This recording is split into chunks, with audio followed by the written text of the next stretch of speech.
আউযুবিল্লাহি মিনাশ শাইতানির রাজিম বিসমিল্লাহির রহমানির রহিম আলহামদুলিল্লাহি রাব্বিল আলামিন সালাতু সালামু আলাইকা ইয়া রাসূলাল্লাহ সালাতু সালামু আলাইকা ইয়া হাবিবাল্লাহ সালাতু সালামু আলাইকা ইয়া সাইয়্যিদুল মুরসালিন সালাতু সালামু আলাইকা ইয়া খাতামান নবিয়্যিন।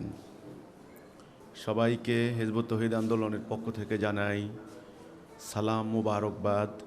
সালামু আলাইকুম ওয়া রাহমাতুল্লাহি ওয়া বারাকাতুহু।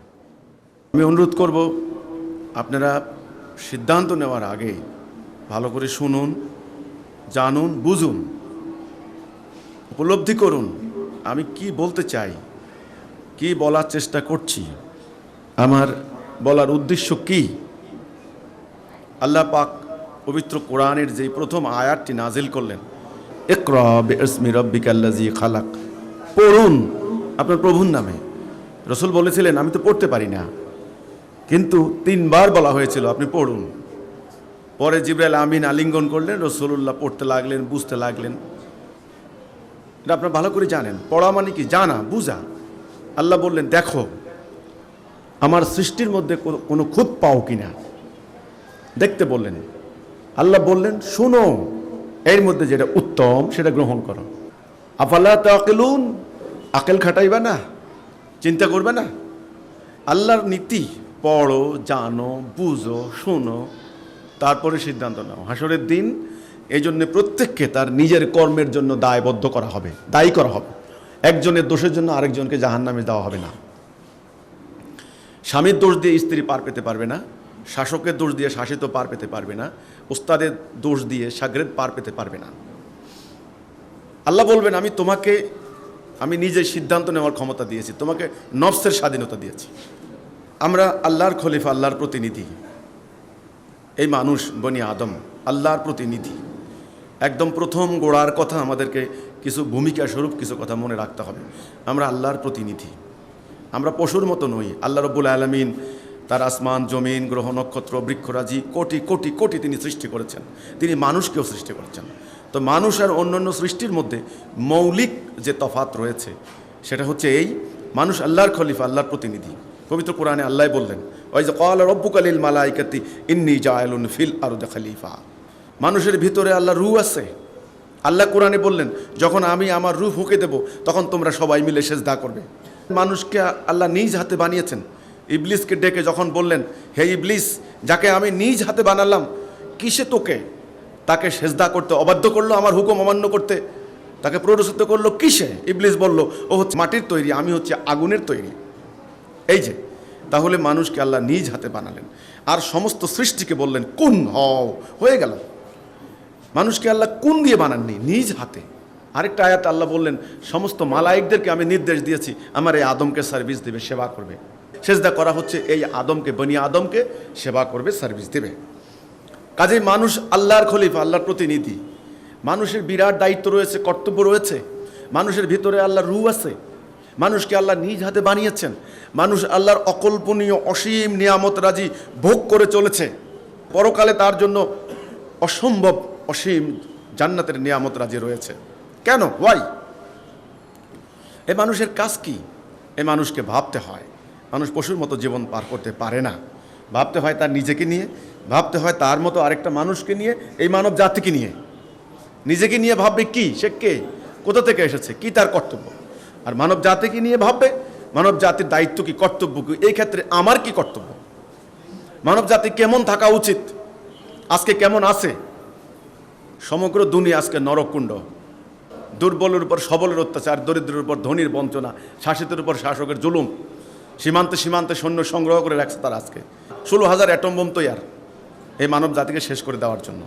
কাজে মানুষ এমন অশান্তির মধ্যে পড়েছে, এই অশান্তি থেকে নিস্তারে তারা পথ আর পাচ্ছে না। আর জাতিসংঘ বানানো হলো, শান্তি আনতে পারে নাই। নতুন নতুন আইন শৃঙ্খলা বাহিনী বানাচ্ছে, শান্তি আনতে পারে নাই।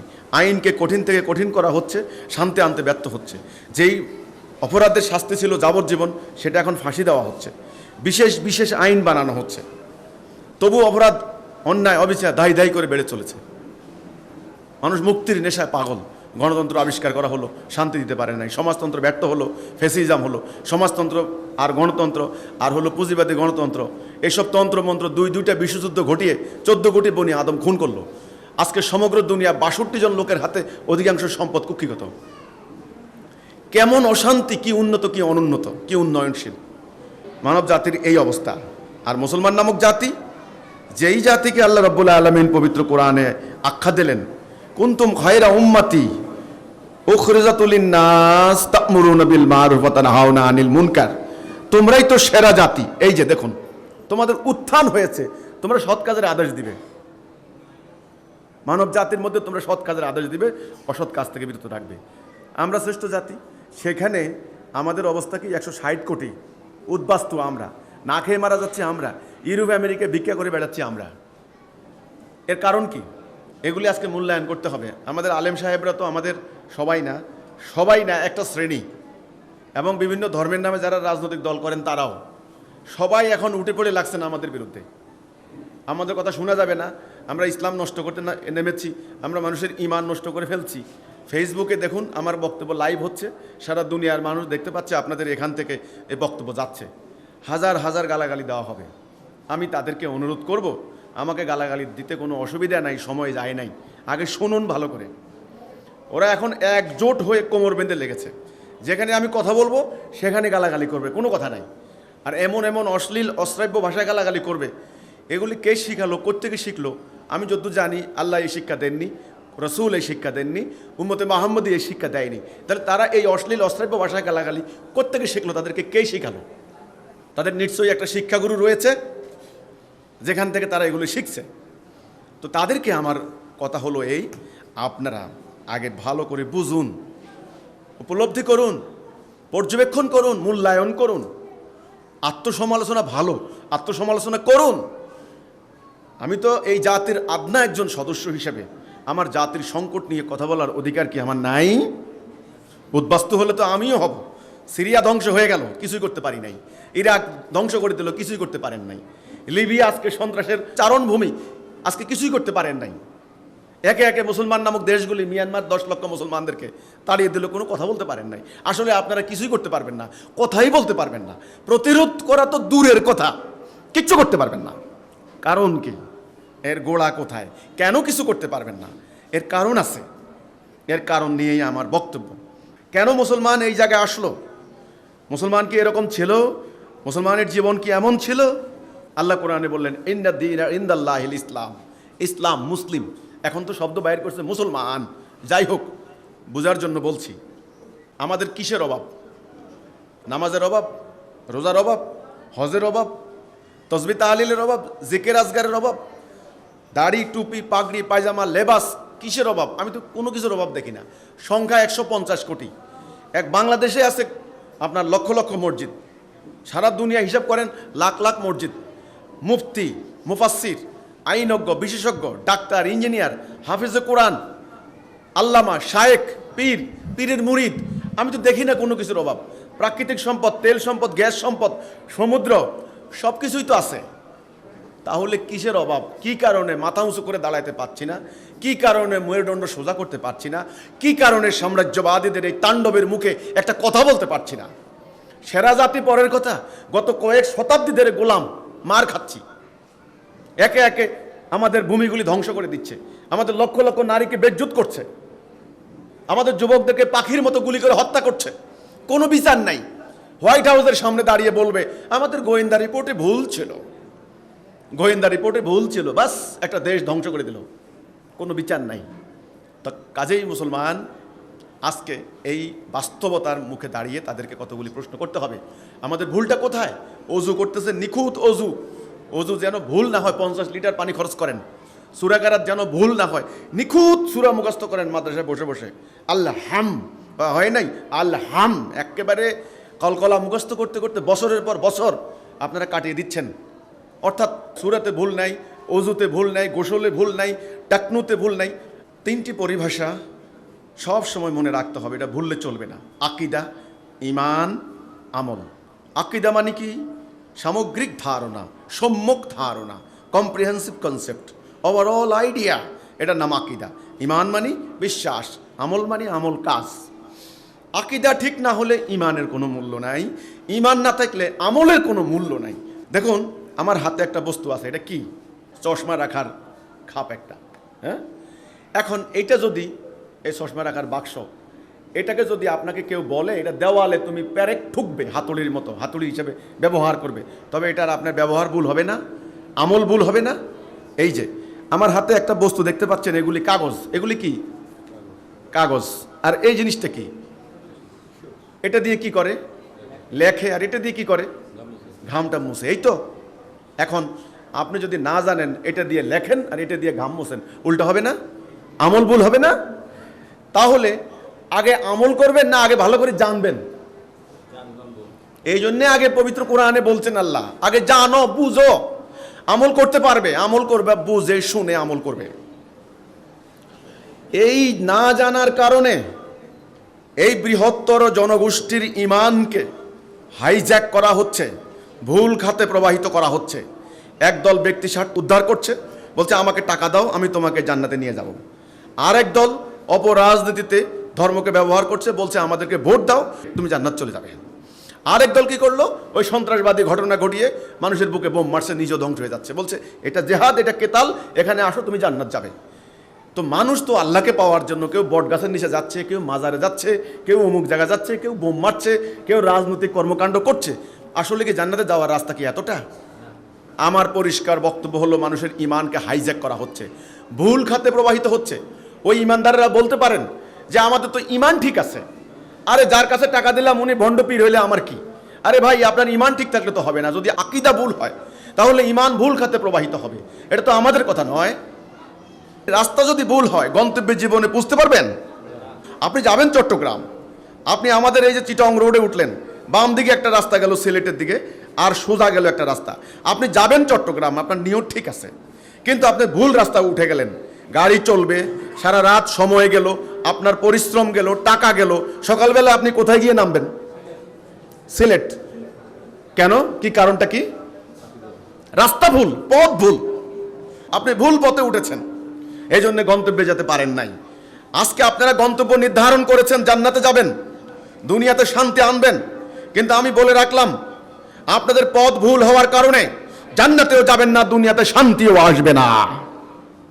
আপনাদের মধ্যে একটা কনসেপ্ট এস্টাবলিশড হয়ে গেছে যে ইসলামের কথা বলবে একটা বিশেষ শ্রেণী, ওরা একটা বিশেষ প্রতিষ্ঠান থেকে বেরিয়ে আসবে, তাদের একটা বিশেষ লেবাস থাকবে, ওরা ইসলামের কথা বলবে। এর বাহিরে কেউ ইসলামের কথা বললে সেটা আর গ্রহণযোগ্য হবে না, যত যৌক্তিক কথা হোক, যত দলিল ভিত্তিক কথা হোক। এই ভয়ঙ্কর ধ্বংসাত্মক মতবাদের কারণে আপনারা ওই মাকড়সার জালের মতো আটকে গেছেন। এই আটকে যাওয়ার পরিণতি খুব ভয়ঙ্কর। বরং নীতিমালা হওয়া উচিত, সত্য কথা, ন্যায়সঙ্গত কথা যেই বলবেন তার কথাকেই আমরা নেব, নাকি? আকীদা, ধারণা, ভালো করে জানা বুঝা, কি কেন ইসলাম, কি ইসলাম কেন, রাসূল কি জন্য এসেছেন, মানব জীবনের উদ্দেশ্য কি, কর্তব্য কি, ইত্যাদি সামগ্রিকভাবে জানার নাম হলো ইসলাম সম্পর্কে আকীদা, সহি আকীদা। আকীদা যদি ভুল হয় আপনার ইমান ভুল হয়ে যাবে, আমল ভুল হয়ে যাবে। আমরা আগে প্রথম জানি মানুষ সৃষ্টির উদ্দেশ্য কি। আমার হাতে একটা বস্তু দেখতে পাচ্ছেন, এটা সৃষ্টির উদ্দেশ্য কি? কোম্পানি এটা কি জন্য বানিয়েছে? সময় দেওয়ার জন্য, নাকি? এটা দিয়ে যদি আমি সময় দেখতে না পারি, হীরা জহরত দিয়ে হলেও এটা কি আমি হাতে দেব? আমি ফেলে দেব না? এই জন্য এই ঘড়িটাকে বানানো হয়েছে সময় দেওয়ার জন্য। মানুষ সম্পর্কে জানার নাম হচ্ছে মানুষ সম্পর্কে জানার আকীদা। এটা বুঝুন। ওই যে আল্লাহ বললেন মানুষ আল্লাহর খলিফা, আল্লাহর প্রতিনিধি, তাহলে মানুষকে বানানো হয়েছে মানুষ আল্লাহর প্রতিনিধিত্ব করবে, আল্লাহর খেলাফত করবে। এটা হলো মানুষের মূল ইবাদত। এটা আল্লাহ কোরআনে বললেন সূরা জারিয়াতে, ওমা খালাকতুল জিন্না ওয়াল ইনসানা ইল্লা লিয়াবুদুন, জিন এবং ইনসানকে আমার ইবাদত ছাড়া অন্য কিছুর জন্য বানাই নাই। তাহলে আমাদের মূল ইবাদতটা কি? মুখ্য ইবাদত কি? সূর্যের একটা ইবাদত আছে, চন্দ্রের একটা ইবাদত আছে, আপনারা জানেন বৃক্ষরাজের ইবাদত আছে। আমাদের ইবাদতটা কি? আমার উদ্দেশ্য কি? এটা জানার নাম হচ্ছে আমার সম্পর্কে আকীদা। হে মানুষ, তোমরা মনে রাখবে, তোমরা এমনি এমনি পৃথিবীতে আসো নাই। তোমাদেরকে আল্লাহ অসীম মহব্বত দিয়ে সৃষ্টি করেছেন, তার নিজ হাতে তার রূহ দিয়েছেন, পাওয়ার অফ অ্যাটর্নি দিয়েছেন। খেলাফতের দায়িত্ব পালন করার জন্য। তোমরা আল্লাহর খলিফা, আল্লাহর প্রতিনিধি, মনে রাখো এটাই তোমাদের ইবাদত, তোমাদের মুখ্য কর্তব্য। তাহলে এই ঘড়ির উদ্দেশ্য হচ্ছে সময় দেওয়া। তাহলে মানুষের জীবনের উদ্দেশ্য কি? মানুষ আল্লাহর খেলাফত করবে। কি দিয়ে করবে? আল্লাহর হুকুম দিয়ে। এই হুকুমটার নামই হচ্ছে লা ইলাহা ইল্লাল্লাহ। এই জন্য বাবা আদম থেকে শুরু করে শেষ নবী পর্যন্ত 1,24,000 কি 2,24,000 নবী রাসূল যারাই এসেছেন সবাইকে আল্লাহ রাব্বুল আলামিন এই তাওহীদ দিলেন, লা ইলাহা ইল্লাল্লাহ। বাবা আদমের কলেমা ছিল কি? লা ইলাহা ইল্লাল্লাহ আদম সফিউল্লাহ। ইব্রাহিম আলাইহিস সালামের লা ইলাহা ইল্লাল্লাহ ইব্রাহিম খলিলুল্লাহ। মুসা আলাইহিস সালাম লা ইলাহা ইল্লাল্লাহ মুসা কালিমুল্লাহ। ঈসা আলাইহিস সালাম লা ইলাহা ইল্লাল্লাহ ঈসা রুহুল্লাহ। মুহাম্মদুর রাসূলুল্লাহ লা ইলাহা ইল্লাল্লাহ মুহাম্মাদুর রাসূলুল্লাহ। এই যে প্রত্যেক নবী রাসূলকে কিন্তু তাওহীদ দেওয়া হয়েছে। কেন? কারণটা কি? কারণ হচ্ছে ওই যে আল্লাহ অঙ্গীকার করলেন, ফা ইম্মা ইয়াতিয়ান্নাকুম মিন্নি হুদা ফামান তাবিআ হুদায়া ফালা খাউফুন আলাইহিম ওয়ালা হুম ইয়াহজানুন। হে আদম, তুমি ভয় পাইও না, তুমি চিন্তা করো না, আমার পক্ষ থেকে আমি পথ দেব, হেদায়া দেব। যারা এই হেদায়ার মধ্যে থাকবে তাদের কোনো ভয় নাই, তাদের কোনো চিন্তা নাই। এই যে কিসের ভয়, কিসের চিন্তা? ওই যে ইবলিস চ্যালেঞ্জ দিয়ে আসলো তোমার এই আদমকে, যাকে তুমি খেলাফতের দায়িত্ব দিলা, যার কারণে আমাকে বহিষ্কার করলা, তাকে আমি তোমার দেওয়া সিরাতুল মুস্তাকিম থেকে সরাবো। আল্লাহ বললেন, যা, তোকে কিয়ামত পর্যন্ত অবকাশ দিলাম, তুই তাদের ডানে বামে সামনে পেছনে ওত পেতে বসে থাক। ইবলিস বলল, তুমি দেখবে আমি তোমার অধিকাংশ বান্দাকে নিয়ে গেছি। আমাদের শত্রু আদু মুবিন ইবলিস। তাহলে আমরা পৃথিবীতে আসলাম, আমাদের সামনে এখন দুইটা জিনিস, সত্য মিথ্যা, ন্যায় অন্যায়, আল্লাহর হুকুম ইবলিসের হুকুম। এর পরিণতি হবে আবার দুইটা, জান্নাত জাহান্নাম। পরিষ্কার। আমি মধ্যখানে, আমি কোন দিকে যাব, ডান দিকে যাব নাকি বাম দিকে যাব, এই স্বাধীনতা আমার রয়েছে। এই স্বাধীন ইচ্ছা শক্তিটাই হলো আমার পরীক্ষা। ডাইন হাতও আপনার, বাম হাতও আপনার। আপনার এই শক্তি, আপনার এই অর্থ, আপনার এই ক্ষমতা, সব কিছু কিন্তু পরীক্ষা, নট পার্মানেন্ট। আপনি এই শক্তি দিয়ে কি দুর্বলের উপর সবলের অত্যাচার চালাবেন, নাকি দুর্বলের অধিকার রক্ষা করবেন, কি করবেন, সেটার উপর নির্ভর করবে আপনি জান্নাত যাবেন নাকি জাহান্নাম যাবেন। কাজেই হে মানুষ, তোমাদের এই অর্থ পেয়ে অহংকারের কারণ নাই, ক্ষমতা পেয়ে অহংকারের কারণ নাই, আয়ু পেয়েও অহংকারের কারণ নাই। জ্ঞান বুদ্ধি দিয়ে অহংকার করছো, নো, এটা তুমি পরীক্ষার সুযোগ পেয়েছ। হয় তুমি মর্যাদার অতি উচ্চ আসনে আসীন হবে, না হলে একেবারে আসফালা সাফিলিন, একেবারে জঘন্য নিম্নস্তর তুমি ধাবিত হবে। কঠিন ব্যাপার। বন্দুকের তো দোষ নাই, বন্দুকের ব্যবহার। বন্দুক যদি পুলিশের কাছে পড়ে, পুলিশ ব্যবহার করে, চোর ডাকাত দমন করে। আর বন্দুক যদি ডাকাতের হাতে পড়ে, ডাকাতি কার্যে ব্যবহার করে। কাজেই বন্দুক দেওয়া হয়েছে, কার্তুজ দেওয়া হয়েছে, বুলেট দেওয়া হয়েছে, ট্রিগার টিপার স্বাধীনতাও দেওয়া হয়েছে, রেকর্ড করা হচ্ছে। আপনি কি পালাহাঁস মারেন না বন্য হাঁস মারেন, কোনটা মারেন, তারপরে বিকেল বেলায় সমস্ত রেকর্ড দেখিয়ে দেওয়া হবে, সেই মোতাবেক ফলাফল পাওয়া যাবে। এখন আমাদের কর্তব্য হচ্ছে এই পৃথিবীতে আল্লাহর খেলাফত করা। কার খেলাফত? তবে আমরা আল্লাহর বান্দা, এটাই হলো বন্দিগি। তবেই আমরা মোমেন, তবেই আমরা আল্লাহর দাস, আমরা আবেদ। ইবাদত, কার ইবাদত করব, কার দাসত্ব করব, কার হুকুম মানব, কার এতায়া করবে। এতায়া মানে কি? আনুগত্য। কার আনুগত্য করব? আল্লাহর। এবার আসেন বাস্তবতায় আসি। সমগ্র মানব জাতি, কি পূর্বে কি পশ্চিমে কি উত্তরে কি দক্ষিণে, কি হিন্দু কি বৌদ্ধ কি মুসলমান কি ইয়াহুদি কি খ্রিস্টান কি আস্তিক কি নাস্তিক কি আলেম কি ওলামা, সমগ্র মানব জাতি সম্মিলিতভাবে আল্লাহর হুকুম মানছে না হুকুম প্রত্যাখ্যান করেছে? মানব জাতি কার হুকুম মানছে এটাও বলতে পারছেন না। হায় হায় হায়, এতটা হয়ে গেলেন বেখবর। এটাই ইবলিস চাইছিল। ইবলিস 100% সফল। সমগ্র মানব জাতিকে দালালাতে আনতে সে সমর্থ হয়েছে। আজ সমস্ত মানব জাতি সিরাতুল মুস্তাকিম থেকে সরে গিয়ে দালালাতে উঠেছে। গায়রুল মাগদুবি আলাইহিম ওয়ালাদ-দাল্লিন। সবাই এখন দালালাতে, হেদায়ার মধ্যে নাই। আমাকে গালাগালি দিয়ে লাভ নাই, আমি বাস্তব অবস্থা তুলে ধরছি। আগে হেদায়া, তারপরে তাকওয়া। তাকওয়ার তো কোনো অভাব নাই, তাকওয়া করে যাচ্ছেন। আমি তো আগেই বললাম, নামাজে যেন ভুল না হয়। সূরা কারাত মুখস্থ করছেন, রুকু সেজদা করছেন, তারপরে আপনার কত আমল করে যাচ্ছেন, রোজা রাখছেন, তাহাজ্জুদ করছেন, তারপরে আপনার সেহরি খাচ্ছেন, ইফতার খাচ্ছেন, হজ করতে যাচ্ছেন, আমলের কোনো অভাব নাই। এগুলো হলো আমলের প্রতিযোগিতা। হেদায়া, তাকওয়া, ঈমান, আমল, এই দুটা জিনিস ভালো করে বোঝার জন্য আমি অনুরোধ করছি। আপনারা তো সারা জীবন আল্লামাদের ওয়াজ শুনছেন, বড় বড় শায়েখদের ওয়াজ শুনছেন, আপনারা মানে বিশাল বিশাল আলেম, মুফতি, মুফাসসির, ওনারা বিশাল পণ্ডিত, ওনাদের আলোচনা শুনছেন। আমার মতো আদনা গুনাহগার সাধারণ মানুষের এই সহজ সরল দুটা কথা একটু শুনেন ভালো করে। ঈমান আর আমল, হেদায়া, তাকওয়া, এই দুটা জিনিস, তবে সব পরিষ্কার হয়ে যাবে। এই মাইর খাচ্ছে কেন, আমাদের আমল কোথায় যাচ্ছে, আমরা জান্নাত যাব নাকি জাহান্নাম যাব, বিচারের ভার আমি আপনার উপর দিয়ে দিলাম, আপনি বিচার করতে পারবেন, আমার কোনো অসুবিধা নাই। আমি বলেছিলাম আজকে মুসলমান নামক জাতির 150 কোটি, এই জাতির এই অবস্থা কেন? আমলের অভাব নাই, রোজার অভাব নাই, কোরআন তেলাওয়াত করছেন, মুখস্থ করছেন, তাহলে কিসের অভাব? কেন আমরা দুনিয়া জোড়া মার খাচ্ছি? কেন আমরা কোথাও দাঁড়াইতে পাচ্ছি না? কেন আমাদের মধ্যে অন্যায়, অবিচার, মারামারি, হানাহানি? এই প্রশ্নের উত্তর কি? এর সহজ সরল উত্তর দিচ্ছি। আল্লাহ রসুল বলেছেন বুনিয়াল ইসলামে আলা খামসিন, ইসলামের বুনিয়াদ কয়টা? 5টা। 1 নাম্বারটা কি? লা ইলাহা ইল্লাল্লাহ মুহাম্মাদুর রাসূলুল্লাহ সাল্লাল্লাহু আলাইহি সাল্লাম, এটা 1 নাম্বার। 2 নাম্বারে সালাহ। আপনারা তো বলেন নামাজ, নামাজ কোনো শব্দ নাই ফার্সি ভাষায়, এটা সালাহ। কোরআনে আল্লাহ বললেন আকিমুস সালাহ, সালাহ কায়েম করা, সালাহ 2 নাম্বার। 3 নাম্বারে হলো যাকাত, 4 নাম্বারে হজ, 5 নাম্বারে হলো সাওম, মানে রোজা বলেন, সাওম। তাহলে আগে ঈমান নাকি আগে আমল? এখন যত তর্ক করা হচ্ছে, বিতর্ক করা হচ্ছে, বাহাস করা হচ্ছে, ওয়াহাবি, সুন্নি, শাফি, হাম্বলি, এগুলো সব আমল নিয়া। ওই তারাবির নামাজ 8 রাকাত নাকি 20 রাকাত, এটা নিয়ে বহু গন্ডগোল হচ্ছে। কিন্তু রাফুলিয়া দাইন হবে কি হবে না, এটা নিয়ে আরো মারামারি। কেয়াম হবে নাকি কেয়াম হবে, বিতরের নামাজ 3 রাকাত না 1 রাকাত, আলহামদু সূরার পরে আমিন জোরে বলবেন নাকি আস্তে বলবেন?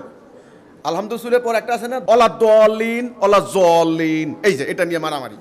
নবী নূরের তৈরি নাকি মাটির তৈরি, আল্লাহর আকার আছে নাকি নিরাকার, দাড়ি 1 মুষ্টি নাকি 1 মুষ্টি লম্বা, টুপির 5 করলি নাকি 3 করলি, এই যে বিষয়গুলো নিয়া মারামারি, তর্ক, বাহাস, পুরো উম্মাহ শেষ হয়ে গিয়েছে আমল নিয়া। আপনারা বলুন আগে ঈমান না আগে আমল? ঈমান, লা ইলাহা ইল্লাল্লাহ, এটা কি? ঈমানটা কি? আপনারা তো বলবেন যে আমরা ঈমানে আছি, আমাদের তো ঈমান আছে। আপনি আবার নতুন করে কিসের ঈমানের কথা বলছেন?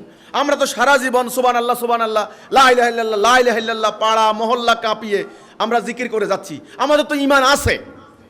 আমার ভুল হলে ক্ষমা করে দেবেন। তাওহীদের উপরে যে ঈমান সেটা আমাদের নাই। আমরা আল্লাহ বিশ্বাস করি, ওকে। এই বিশ্বাস যারা ইতিহাস জানেন, সিরাত গ্রন্থ পড়েছেন, আপনারা পড়ে দেখুন। মক্কার ওই কাফেররা, আবু জাহেল, আবু লাহাব, উতবা, সায়েবা, আবু সুফিয়ান, তারা কি আল্লাহ বিশ্বাস করতো না? কাবা কেন্দ্রিক হজ করতো না? খাতনা করতো না? আল্লাহর নামে কসম খাইতো না? আমরা বলি বিসমিল্লাহির রহমানির রহিম, তারা বলতো বিসমিকা আল্লাহুম্মা, তারা বলতো, তারা কোরবানি দিত, তারা হজ করত, ইব্রাহিম আলাইহিস সালামকে তারা নবী বলে বিশ্বাস করত, তারা নিজেদেরকে দ্বীনে হানিফের অন্তর্ভুক্ত বলে বিশ্বাস করত।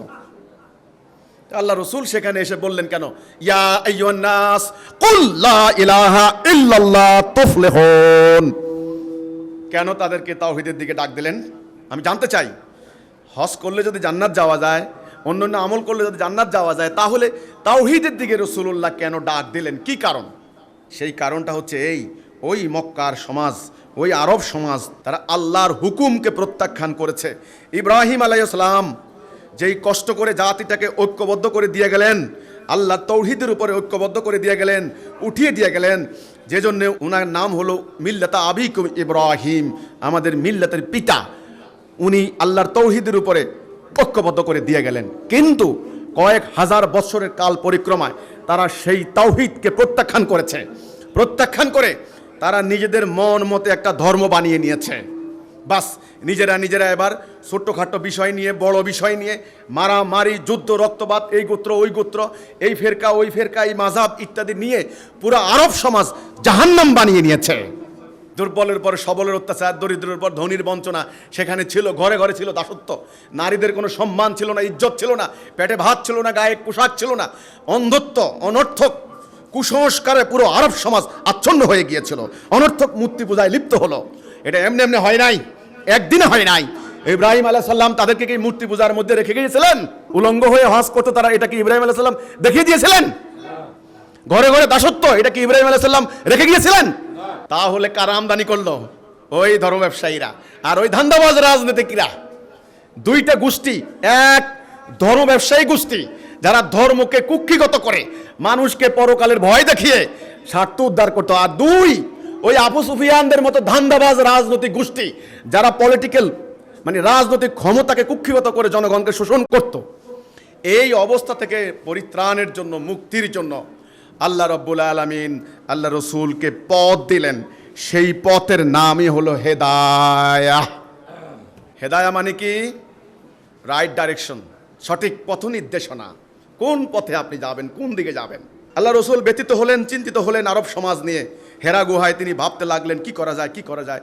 তিনি অনেক চেষ্টা করছেন। তিনি ওনার যৌবনকালে অনেক সঙ্গ করেছেন, সমিতি করেছেন, অনেক কিছু করেছেন অশান্তি দূর করার জন্য। হজরে আসওয়াদ পুনর্নির্মাণের সময় আপনারা জানেন সংঘর্ষ লেগে যায়, সেটা পর্যন্ত আল্লাহ রাব্বুল আলামিন আমার রসুলকে দিয়ে সেই সংঘর্ষ বন্ধ করালেন, তিনি স্থাপন করলেন। কাজেই আল্লাহ রসুল চেষ্টা করলেন, কিন্তু আল্লাহর পক্ষ থেকে সেই হেদায়া ডাইরেকশন আসলো ওনার বয়স যখন 40 বছর পূর্ণ হলো। হেদায়া, সঠিক পথ, লা ইলাহা ইল্লাল্লাহ। আল্লাহ বললেন এইবার আপনি চেষ্টা করেন। আপনি অন্যায় অবিচার দূর করতে চান তো? অভাব দারিদ্র্য দূর করতে চান তো? যুদ্ধ রক্তপাত বন্ধ করতে চান? দাসত্ব দূর করতে চান? শত্রুতা দূর করতে চান? ভাই ভাই বানাইতে চান? নারীর অধিকার প্রতিষ্ঠা করতে চান? এই যে আমি পথ দিলাম, আমার হুকুম ছাড়া কারো হুকুম মানব না, এই কথাটা। তাহলে হেদায়া মানে কি? সঠিক পথ, রাইট ডাইরেকশন। পথ কথাটা কেন আসলো? গন্তব্যে যাওয়ার প্রশ্ন যখন আসে তখনই তো পথের দরকার হয় নাকি? আপনি ঘর থেকে বের হলেন, আপনি একদিকে যাবেন, তখন সঠিক পথ ধরবেন না? আপনি মতিঝিল যাবেন অফিস করার জন্য, আপনি কি ওই মাদার টেকের রাস্তা ধরবেন নাকি? মতিঝিল যাওয়ার জন্য আপনাকে ওই মতিঝিলের রাস্তা ধরতে হবে। এই সঠিক পথ অত্যন্ত সাংঘাতিক বিষয়, গুরুত্বপূর্ণ বিষয়। এটাই হচ্ছে হেদায়া, রাইট ডাইরেকশন। ঈমান, লা ইলাহা ইল্লাল্লাহ। সূরা ফাতিহার মধ্যে এই জন্যই আল্লাহ রাব্বুল আলামিন মুমিনদেরকে বাধ্যতামূলক এটা পড়েন, মুমিনরা ইহদিনাস সিরাতাল মুস্তাকিম, সহজ সরল পথে আমাদেরকে হেদায়া দাও। হেদায়া আগে, হেদায়া আমল পরে, আগে হেদায়া তাকওয়া পরে। হেদায়ার উপরে উঠলে পরে আপনি আপনার সাধ্য মোতাবেক আপনি তাকওয়া অবলম্বন করতে পারবেন, কোনো অসুবিধা নাই। আগে হেদায়া না আগে তাকওয়া? বলুন, আগে ঈমান না আগে আমল? আপনাকে জান্নাত নিবে কিসে? ঈমানে। তাহলে আমল কি হবে? জান্নাতের স্তর নির্ধারিত হবে। খুব পরিষ্কার, আগে হেদায়া তারপরে তাকওয়া।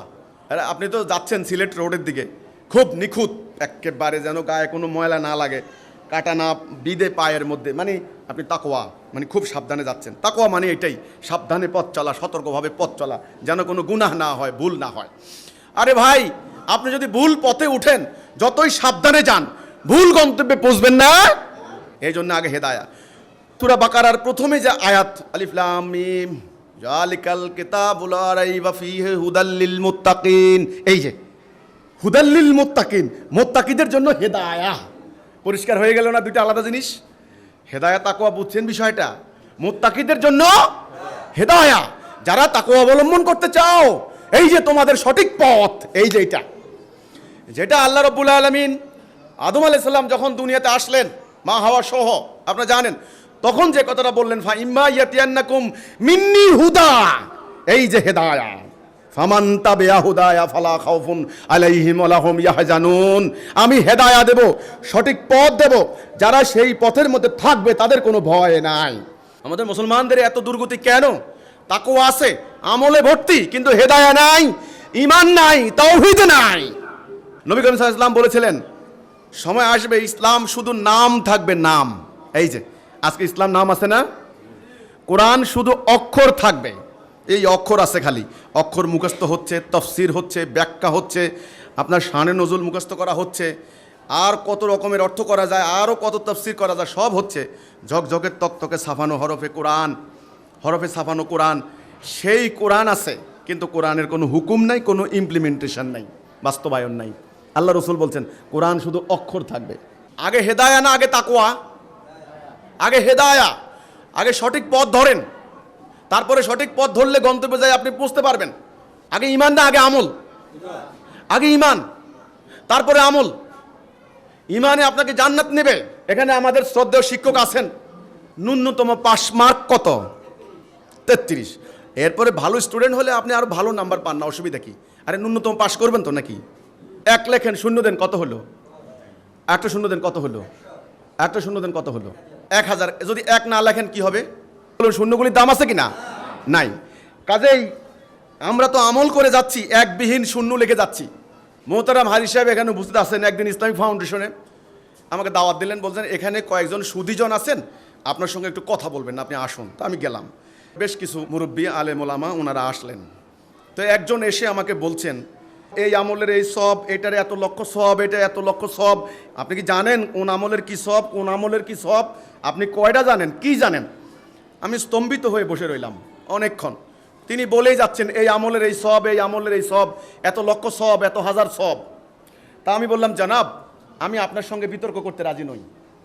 আপনি কি আমাকে বলতে পারবেন কি পরিমাণ আমল করলে, কত পরিমাণ আমল করলে আমি শিওর হয়ে যাব আমি জান্নাতি? কারণ জান্নাতের ব্যাপারে কনফিউশন থাকা চলবে না, পরিষ্কার সন্দিহান হওয়া চলবে না। মুমিন নিশ্চিত থাকবে মুমিন জান্নাতি, কারণ আল্লাহ ওয়াদা লঙ্ঘন করেন না। তাহলে কি পরিমাণ আমল করলে আমি শিওর হয়ে যাব আমি জান্নাতি? তিনি একদম সোজা উঠে চলে গেলেন, আর আমার এই কথার জবাব দিলেন না। যারা উপস্থিত আছেন তাদেরকে আমি বললাম, এই কথার জবাব আমার কাছে আছে। ইসলামের নাম হচ্ছে সহজ সরল সিরাতুল মুস্তাকিম, সোজা পথ। আমার রসুল বলেছেন, মান কালা লা ইলাহা ইল্লাল্লাহ ফাদাখালাল জান্নাহ, যে বলল লা ইলাহা ইল্লাল্লাহ সে জান্নাত যাবে। বাস, আপনাকে জান্নাত নিয়ে যাবে কিসে? লা ইলাহা ইল্লাল্লাহ, আর লাগবে না। আর পরে আমল করেন, জান্নাতের স্তর বৃদ্ধি পাবে, অসুবিধা নেই। সবাই সমান স্তরে থাকবে না, এটা আপনারা জানেন ভালো করে। সেই তাওহীদ, সেই লা ইলাহা ইল্লাল্লাহর মধ্যে আমরা নাই। আমরা আসি, আল্লাহ বিশ্বাস করি আর আমল করি। হুকুম মানছি দাজ্জালের, হুকুম মানছি ব্রিটিশ সাম্রাজ্যবাদীদের, আল্লাহর দেওয়া, আল্লাহর কিতাবের, আল্লাহর নাযিল করা হুকুম আমরা অমান্য করে চলেছি। ওমান লাম ইয়াকুম বিমা আনজালাল্লাহু ফাউলাইকা হুমুল কাফিরুন ফাউলাইকা হুমুজ জালিমুন ফাউলাইকা হুমুল ফাসিকুন। আমার কথা না। যারা আল্লাহর হুকুম অমান্য করে, মানে হুকুম মোতাবেক ফয়সালা করে না, তারা কাফের, জালেম, ফাসিক। আমার কথা। আল্লাহ বললেন, হেই মালায়েকরা, আমি যখন রূহ ফুঁকে দেব তোমরা সবাই সেজদা করবে। সবাই সেজদা করলো, ইবলিস করলো না, আল্লাহর আদেশ অমান্য করলো। আল্লাহ বললেন, আবা ওয়াস্তাকবারা ওয়া কানা মিনাল কাফিরিন, ইবলিস অহংকার করলো, অতঃপর কাফের হয়ে গেল। ইবলিস ইবাদত করতে করতে, আমল করতে করতে মালায়েকদের উপরে উঠে গেছে, জানেন তো? সেই আমল ব্যর্থ হলো কেন? আদেশ অমান্য করার কারণে না?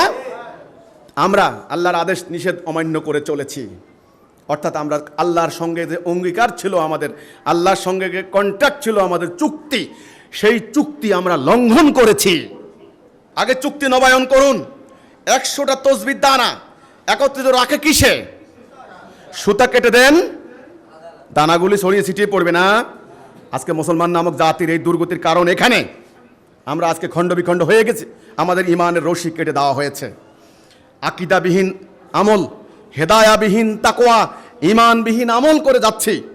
আগে হেদায়া, আগে সঠিক পথ, ইহদিনাস সিরাতাল মুস্তাকিম, আগে সঠিক পথে উঠেন।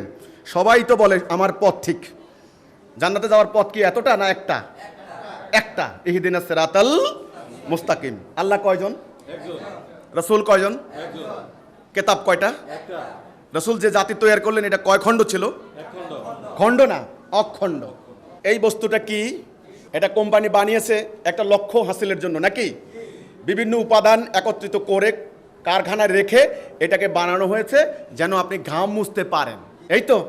যদি সেটা দিয়ে সেটা না হয়, এর বানানোর কোনো অর্থ আছে? আচ্ছা শুনুন, এই জিনিসটাকে বানানো হয়েছে ঘাম মোছার জন্য। এখন আপনি যদি এটাকে 2 টুকরা করেন, 2 টুকরা হয়ে গেল, ঘাম মোছার সম্ভাব্যতা কমে যাচ্ছে। আরও টুকরা করেন, আরও টুকরা করেন, টুকরা টুকরা টুকরা টুকরা করার পর আপনি বলুন তো দেখি, এই জিনিসটার আর কোনো অর্থ আছে? একটা টুকরা দিয়ে কি আপনি ঘাম মুছতে পারবেন? লক্ষ্য হাসিল হবে? উদাহরণটা বুঝতে পারলাম? আল্লাহ রসুল ওই আরবের আয়ামে জাহিলিয়াতের বিভিন্ন গোত্রে, মাযহাবে, ফেরকায় বিভক্ত ঐক্যহীন আরব জাতিকে, টুকরা টুকরা মানুষগুলোকে ঐক্যবদ্ধ করলেন কেন? একটা লক্ষ্য আছে না? একটা উদ্দেশ্য আছে না? এই উদ্দেশ্যটা জানার নাম হচ্ছে আকীদা। তিনি ঐক্যবদ্ধ করলেন তিনি আল্লাহর প্রেরিত রসুল, শেষ রসুল। নবী আর আসবেন না, রসুল আর আসবেন না, কিতাব আর আল্লাহ পাঠাবেন না। এজন্য আল্লাহ কিতাবকে সংরক্ষণ করেছেন। সূরা হিজরের 9 নম্বর আয়াতে আল্লাহ বললেন, আমি একে নাজিল করেছি, একে আমি সংরক্ষণের দায়িত্ব নিয়েছি। আমি আর রসুল দেব না, নবী দেব না। তিনি হচ্ছেন খাতামান নবী, তিনি শেষ নবী। ওনার উপরে আল্লাহ রাব্বুল আলামিন হেদায়া এবং দ্বীনুল হক দিলেন। এটা যেন সমস্ত মানব জীবনে কার্যকরী করে, মানব জীবন থেকে অন্যায়, অবিচার, অশান্তি, যুদ্ধ, রক্তপাত নির্মূল করে ন্যায়, সুবিচার, শান্তি প্রতিষ্ঠা করা হয়। এই জন্য একটা জাতির প্রয়োজন ছিল। সেজন্য তিনি উম্মতে মুহাম্মদী নামক জাতি তৈরি করলেন। সেই জাতিটাকে তিনি ঐক্যবদ্ধতা শিক্ষা দিলেন, ডিসিপ্লিন শিক্ষা দিলেন, আনুগত্য শিক্ষা দিলেন, হিজরত শিক্ষা দিলেন, সঙ্গে রেখে উদ্দীপনা দিয়ে জিহাদ শিক্ষা দিলেন, সংগ্রাম শিক্ষা দিলেন। সেই জাতি যারা নিজেরা মারামারি করতো তারা ভাই হয়ে গেল, যারা দুর্বল ছিল তারা সবল হয়ে গেল। আমি কি ইতিহাস বলছি নাকি মিথ্যা বানিয়ে গল্প বলছি? আপনারা বলুন। ওই সমাজটাকে পাল্টে দিল, রসুল মানুষগুলিকে পাল্টে দিলেন। সেই মানুষগুলি হয়ে গেলেন সোনার মানুষ। রাদিয়াল্লাহু আনহুম ওয়া রাদু আনহু। ডাকাত, চোর, ব্যভিচারী। একদিন এক সাহাবী বললেন, ইয়া রাসূলুল্লাহ, আমার বোধহয় কোনোদিন ক্ষমা হবে না, আমি এত গুনাহ করেছি। বললেন, তুমি কি করেছো? বলছেন, এত গুনাহ করেছি, এত নারী আমি হত্যা করেছি, আমার মনে হয় আমার কোনো ক্ষমা নাই। রসুল বললেন, তুমি জানো না আল্লাহ ক্ষমা করে দেন? ওই যে ঈমান আনার সময় আমর ইবনুল আস হাত টেনে নিলেন, বলছি, ইয়া রাসূলুল্লাহ, আমি যা বিরোধিতা করছি আপনার এতদিন ধরে, আমি কি ক্ষমা পাবো তো? তখন বলছেন, তুমি জানো না লা ইলাহা ইল্লাল্লাহ ঈমান মানুষকে পবিত্র করে দেয়। যে ঈমান মানুষকে ঐক্যবদ্ধ করে, যে ঈমান মানুষকে সোনার মানুষে পরিণত করে, যে ঈমান মানব জাতির মতো যুদ্ধ, মহাযুদ্ধ বন্ধ করে, সেই ঈমান আমরা হারিয়েছি। হেদায়া নাই। বাপরে বাপ, কেমন তাকওয়া! আমার টাকনু মাপ, আমার এটা টাকনুর নিচে গেছে কিনা আগে, হায় রে গালাগালি। আমার তো মান সম্মান দেয়ই না, আমার মান সম্মান দেওয়ার দরকার নাই। ওনার তো হুজুরদেরকে মান সম্মান, আসসালামু আলাইকুম হুজুর, আমার তো তুই তঙ্কারি করে গালাগালি করবে। আমি তুচ্ছ তাচ্ছিল্য, আমি অজ্ঞ, আমি মূর্খ, আমি জাহেল, আমি মাদ্রাসা পড়ি না, আমি কিচ্ছু না। কিন্তু আমি বুঝলাম না, মুসলমান তো কোনো কালে এমন ছিল না। আমার জবাব দিক ওনারা, মোমেনরা, মুসলিমরা, তারা কি অন্য জাতির গোলাম হতে পারে? তারা কি অন্য দাস হতে পারে? তাহলে আর কি দাম রইল আপনাদের এই অহংকারের? আজকে এই ঈমানের কথা আমরা বলছি, এই জন্য আমাদের আন্দোলনের নাম হিজবুত তাওহীদ। তাওহীদ মানে কি? ওয়াহদানিয়াত থেকে, এক আল্লাহর হুকুম ছাড়া আমরা কারো হুকুম মানব না, জাস্ট এই কথাটা। তারপরে আপনি যত আমল করেন আমার কোনো আপত্তি নাই, আমলে আপনাকে জান্নাতের স্তর বৃদ্ধি করবে। এই হচ্ছে ইসলামের আকীদা। রাসূল আসলেন এই জন্য, মানব জাতিকে অন্যায় অবিচার থেকে মুক্ত করে ন্যায় সুবিচারের মধ্যে রাখার জন্য। আপনারা দেখুন না রাসূলুল্লাহর ওই সংগ্রামের ফল কি হয়েছিল। একা একটা মেয়ে মানুষ রাতের অন্ধকারে হেঁটে যেত, স্বর্ণ অলঙ্কার পরিহিত অবস্থায়, কোনো ভয় নাই, সানা থেকে হাদরামাউত। আমার কথা না, রসুলের কথা। সিরাত গ্রন্থ খুলে দেখেন, হাদিস খুলে দেখেন। মেয়ে মানুষ স্বর্ণ অলঙ্কার পরিহিত অবস্থায় রাতের বেলা একা একা, কতগুলো শর্ত দেখুন তো। ইজ্জত হারানোর ভয়, সম্পত্তি হারানোর ভয় আছে না? এই যে কোন সমাজের কথা বললেন, যে আরব সমাজ। রসুল সেই সমাজ প্রতিষ্ঠা করেননি? করেননি? ঘরে ঘরে ছিল দাস, মানুষের অধিকার ছিল না কথা বলার, পেটে ভাত ছিল না। হযরত বেলালের উপর কি অত্যাচার হয়েছে আপনারা জানেন। সেই দাসত্ব ব্যবস্থা নির্মূল করলেন। হযরত বেলালকে তিনি কাবার উপরে উঠালেন। কেন কাবার উপরে উঠালেন? এই ঘটনার তাৎপর্য বুঝতে হবে। আমার রসুল কিন্তু সাধারণ মানুষ নন, তিনি উসওয়াতুন হাসানা, আল্লাহর প্রেরিত শেষ নবী। ওনার প্রত্যেকটা কাজ সুচিন্তিত, সুপরিকল্পিত, অর্থপূর্ণ ছিল। তিনি মক্কা বিজয়ের দিন বেলালকে কেন উঠালেন? এর তাৎপর্য কি? আল্লাহ রাব্বুল আলামিন যেদিন আমাকে এই ঘটনাটা তাৎপর্য বুঝালেন, আমি স্তম্ভিত হয়ে গেছি। আল্লাহ রসুল কি শিক্ষা দিয়ে গেলেন আমাদেরকে, আর আমরা কি শিখলাম? আচ্ছা, আজান দেওয়ার দরকার হলো, একটা পাহাড়ের উপরে উঠে যেতে পারতেন, ওখানে আজান দাও নাকি? তিনি না উঠে এক কাবার উপরে উঠালেন। রসুলকে জানতেন না এই কাবা? ওই কাফেররাও কাবাকে কেমন শ্রদ্ধা করতো, দাড়ি দিয়ে কাবা পরিষ্কার করতো, ঝাড়ু লাগাইতো না, এমন মর্যাদা দিত কাবা, আল্লাহর ঘর। সেই কাবার উপরে উঠাইলেন কাকে? তাও বেলালকে। কেন? রসুল নিজের জামাই উসমানকে উঠাইতে পারতেন। উসমান রাদিয়াল্লাহু তাআলা আনহুর খুব প্রভাব ছিল মক্কায়। ওমরকে উঠাইতে পারতেন, খালিদ বিন ওয়ালিদকে উঠাইতে পারতেন। খালিদ বিন ওয়ালিদের পরিবার আগে থেকেই প্রভাবশালী ছিল। উঠালেন কাকে? বেলালকে। যেই বেলালকে মানুষ মনে করতো না তারা, সেই বেলালকে উঠাইলেন। অর্ধুলঙ্গ বেলাল। ইতিহাস বললেন বেলাল আজান দাও। বেলাল আজান দিলেন। আজান দেওয়ার সঙ্গে সঙ্গে আল্লাহর হুকুম ঘোষিত হলো বজ্রনীনাদে। রসুল দেখিয়ে দিলেন, প্রমাণ দিলেন, হে মানব জাতি, তোমরা দেখো আমি সাম্যের নবী, আমি মুক্তির নবী, মুক্তির বাণী নিয়ে এসেছি, আমি রহমতের নবী। আমি যত লড়াই করেছি, যত তাওহীদের ডাক দিয়েছি, এই বঞ্চিত নিপীড়িত মানুষদের সম্মান করার জন্য, তাদের ইজ্জত দেওয়ার জন্য। রাসূল দেখিয়ে দিলেন মানুষ ঊর্ধ্বে, মানবতা ঊর্ধ্বে। 39,000 দাস মুক্ত করলেন সাহাবীরা। দাসকে, দাসকে মুক্ত করে নিজের পুত্র ঘোষণা করলেন, সেনাবাহিনীর প্রধান বানালেন। ওই দাসের পুত্রকে সেনাবাহিনীর প্রধান বানালেন। ওই নাকুসা কুরাইশরা, অনেকে তখনও ঘৃণা করতে বলে উসামার নেতৃত্বে আমরা যুদ্ধে যাব। আল্লাহ রসুল বলছেন যদি তোমরা যুদ্ধে না যাও তোমরা ধ্বংস হয়ে যাবে। এই যে আল্লাহ রসুল দেখিয়ে দিলেন ইসলাম কি। ইসলাম হচ্ছে মানবতা প্রতিষ্ঠার ইসলাম, ঐক্যবদ্ধ করার ইসলাম, বঞ্চিত মানুষের বঞ্চনা দূর করার ইসলাম, অন্যায় অবিচার বন্ধ করার জন্য, নারীর ইজ্জত রক্ষার জন্য। যেই নারীদেরকে কোনো সম্মান ছিল না, বাক্সবন্দি করে রাখা হয়েছিল, জীবন্ত মেয়ে মানুষ কবর দিত, উলঙ্গ হয়ে হজ করতে বাধ্য করত, আর যেগুলি দেখতে শুনতে সুন্দরী ছিল তাদেরকে নাচতে বাধ্য করতো। আপনারা জানেন নাকি সেগুলা? আরবের আয়ামে জাহিলিয়াত। আমার রসুল কি করলেন? নারীদেরকে আগে তাওহীদ শিক্ষা দিলেন, জ্ঞান দিলেন। জ্ঞান হচ্ছে আলো। আগে দৃষ্টি দিলেন, সত্য মিথ্যা পার্থক্য করার জ্ঞান দিলেন। এজন্য পবিত্র কোরআনের আরেক নাম ফুরকান। এই যে আপনারা রোজা রাখেন, এই রোজা সংক্রান্ত মানে সাওম সংক্রান্ত যে আয়াত, কুতিবা আলাইকুমুস সিয়াম কামা কুতিবা আলাল্লাযিনা মিন ক্বাবলিকুম লাআল্লাকুম তাত্তাকুন, এখানে আছে যে হে মুমিনগণ তোমাদের জন্য রোজা ফরজ করে দিলাম যেন তোমরা তাকওয়া অর্জন করতে পারো। কিন্তু আরেক আয়াত পরে যে আরেকটা আয়াত আছে, এটা হচ্ছে শাহরুর রমাদান। এই হচ্ছে সেই মাস যেখানে আল্লাহ রাব্বুল আলামিন নাজেল করলেন কোরআন, হেদায়া স্বরূপ, বাইয়িনাত, ফুরকান। আল্লাহ কোরআনে বলেননি সত্য মিথ্যার পার্থক্যকারী। তিনি আগে বুঝালেন কোনটা কালো কোনটা সাদা। নেওয়ার পরে আগে বুঝো এটা কালো এটা সাদা। জ্ঞান দেওয়ার পরে তাদেরকে ঐক্যবদ্ধ করলেন। ঐক্যবদ্ধ করার পরে সেই নারীদেরকে আল্লাহ রসুলকে বলছেন যে এই মেয়েরা পর্দা কালো বরকা দিয়া তোমরা ঘরের মধ্যে থাকো, তোমরা এখান থেকে বাইর হইও না, এই কথা বলছেন। আল্লাহ রসুল নারীদেরকে কি করলেন? যুদ্ধের ময়দানে নিয়ে গেলেন। যেই নারীরা বেলুন দিয়ে আটা পিষত সেই নারীদেরকে তলোয়ার চালনা শিখাইলেন। যেই নারীরা ছোট্ট লাঠি দিয়ে বাচ্চা নিয়ন্ত্রণ করতো সেই নারীদেরকে বল্লম ধরা শিখাইলেন। যেই নারীরা বকরি চড়াইতো স্বামীর কাজে সেই নারীদেরকে আরবের দুর্ধর্ষ যুদ্ধের ঘোড়ায় উঠিয়ে যুদ্ধের ময়দানে নিয়ে গেলেন রাসূলুল্লাহ। সেই ইতিহাস কোথায়? সেই ইতিহাস কে বলবে? সেই ইতিহাস কে শিক্ষা দিবে? কেন মুসলমানরা মার খাচ্ছে?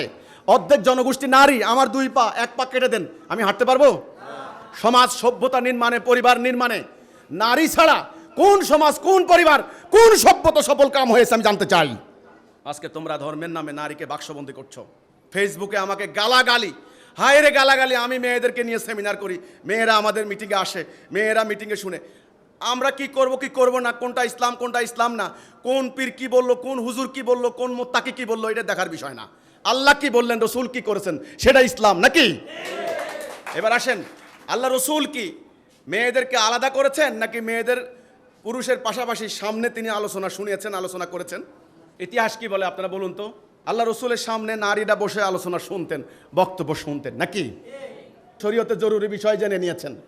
আমি তো একবারও দেখি না আল্লাহ রসুল বলছেন পর্দার আড়ালের মা ও বোনেরা তোমরা পর্দার আড়ালে করছো কেন? বাড়াবাড়ি, বাড়াবাড়ি ইসলামে নিষিদ্ধ। তো আল্লাহ রাব্বুল আলামিন পবিত্র কোরআনে বলেছেন হে আহলে কিতাবগণ তোমরা দিন নিয়ে বাড়াবাড়ি করো না। বাড়াবাড়ি করে অতীতের অনেক উম্মাহ ধ্বংস হয়ে গিয়েছে। আল্লাহ রসুল বলেছেন তোমরা দিন নিয়ে বাড়াবাড়ি করো না, দিন নিয়ে বাড়াবাড়ি করে অতীত উম্মাহ ধ্বংস হয়ে গিয়েছেন। এই জন্য সিরাতুল মুস্তাকিম, সহজ সরল, বাড়াবাড়ি করো না। আমরা বাড়াবাড়ি করেছি। আল্লাহ রসুলের সেই সহজ সরল সিরাতুল মুস্তাকিমকে আমরা জটিল দুর্বুদ্ধ করেছি। আমরা নারীদের পোশাক নিয়ে বাড়াবাড়ি করেছি, খাবার নিয়ে বাড়াবাড়ি করেছি, নামাজ নিয়ে বাড়াবাড়ি করেছি, রোজা নিয়ে বাড়াবাড়ি করেছি। ইদানিং একদল বেরিয়েছে, ওই মাগরিবের একটু আগে রোজা ভাঙে, আরেক দল সন্ধ্যার পরে রোজা ভাঙে। কথা বুঝেন না ব্যাপারটা? একটু অন্ধকার হলে রোজা ভাঙে, একটু আলো থাকতে রোজা ভাঙে। এই একটা দল হয়েছে। হায় রে হায় রে হায়, কোন দল জান্নাতে যাবে? কে জান্নাতে যাবে? হাজার হাজার পীর, এক এক পীরের এক এক তরিকা, বলে আমার হাতে বায়াত নাও তুমি জান্নাত যাবে। এই হলো পীরবাদী ইসলাম। একটা হচ্ছে রাজনৈতিক ইসলাম, আমাদেরকে ভোট দাও তুমি জান্নাত যাবে। কারে ভোট দেবেন আপনি? মার্কা হাজার হাজার, এক এক দলের এক এক কর্মসূচি। জঙ্গিবাদী দল, এক এক দলের এক এক, বোকো হারাম, আল কায়দা, আইএস, এখান থেকে শুরু করে আমাদের এই বাংলাদেশ, ইন্দোনেশিয়া, মালয়েশিয়া, হাজার হাজার, তাদের আবার এক এক দলের এক এক আকীদা। তাহলে আল্লাহর জান্নাতে যাওয়ার রাস্তা কি এতটা? এতটা একটা, সেটা কি? হেদায়া, সঠিক পথ, লা ইলাহা ইল্লাল্লাহ। কনসেপচুয়ালি মানে আকীদাগতভাবে, ধারণাগতভাবে মুসলমানরা কয় জাতি হবে? এক জাতি। মুসলিমদের, মোমেনদের ইমাম কয়জন হবে? মোমেনরা জাতীয় জীবনে কার হুকুম মানবে? মোমেনরা কি ভাই ভাই হবে নাকি শত্রু হবে? দল মত ফেরকা মাযহাবে বিভক্ত হবে নাকি তারা সিরাতুল মুস্তাকিমে এক জাতি হবে? তাদের জীবনের লক্ষ্য কি হবে? তাদের জীবনের লক্ষ্য হবে আল্লাহ দেওয়া হেদায়েত এবং সত্য দিন দুনিয়াময় সংগ্রামের মাধ্যমে প্রতিষ্ঠা করে মানব জীবন থেকে অন্যায়, অবিচার, অশান্তি, যুদ্ধ, রক্তপাত, দাসত্ব ইত্যাদি দূর করে, দুর্বলের উপর সবলের অত্যাচার বন্ধ করে, দরিদ্রের উপর ধনীর বঞ্চনা দূর করে, শাসকের উপর শাসকের জুলুম বন্ধ করে ন্যায় সুবিচার প্রতিষ্ঠা করা। এটাই হচ্ছে মুমিনের জীবন। জেনে রাখুন, এর বাহিরে কোনো জীবন নাই, এর বাহিরে কোনো জান্নাত নাই, এর বাহিরে কোনো ইসলাম নাই। তোমরা ফকি হতে পারো, তোমরা মুফতি হতে পারো, তোমরা আল্লামা হতে পারো, তোমরা শায়েখ হতে পারো, তোমরা পীর হতে পারো। আমি বলে রাখলাম, পুরো জাতি আল্লাহর দেওয়া সেই গাইডলাইন, সেই সিরাতুল মুস্তাকিম, সেই হেদায়া, সেই তাওহীদ থেকে সরে গিয়েছে। তা না হলে আমাদের এই দুর্গতি হয় না। মাত্র 5 লাখ উম্মতে মুহাম্মাদি, শিয়া ছিলাম না, সুন্নি ছিলাম না, এত তাফসীর ছিল না, এত ব্যাখ্যা ছিল না, পুরো কোরআন পুরো জাতি চোখে দেখেন নাই ঠিক মতে। হযরত ওসমান রাদিয়াল্লাহু তাআলা আনহুর সময় কোরআন কম্পাইলেশন হয়েছে, কম্পাইল হয়েছে, আপনারা জানেন, সংকলিত হয়েছে। এক উম্মাহ, এক জাতি, দুইটা সুপার পাওয়ার, পারস্য সাম্রাজ্য, রোমান সাম্রাজ্য, একটা টাইম স্পেস করে দিয়েছি আমরা। আর তোমরা 150 কোটি, 1.5 কোটি ইহুদি নাকি ওইটাও জানেন না, ওই খবরও নাই, ওই খবর রাখার দরকার নাই তো। আপনাদেরকে তো শিখাই দিয়েছে নামাজ বেহেশতের চাবি, নামাজ পড়েন জান্নাত যান, নামাজ পড়েন জান্নাত যান, অসুবিধা নাই, হুজুরের টাকা দেন জান্নাত যান, কোনো অসুবিধা নাই। ইমান নাই, ইমানবিহীন আমল, ইমানের কোনো খবর নাই। আমি বহু শিক্ষিত লোকের জিজ্ঞাসা করেছি ইসলামের ব্যানা কয়টা, বলে কেন 5টা। আমি কে গোনেন তো, কয় নামাজ রোজা হজ জাকাত, নামাজ রোজা হজ জাকাত। আরেকটা কি? আরেকটা কি বুঝলাম না, আরেকটা কি, আরেকটা কি, আরেকটা কি? ইমান গায়েব, পরিকল্পিতভাবে গায়েব করে দেওয়া হয়েছে। ইবলিস, এটাই ছিল ইবলিসের চ্যালেঞ্জ। ইবলিস বলে নাই আমল করতে বাধা দেব।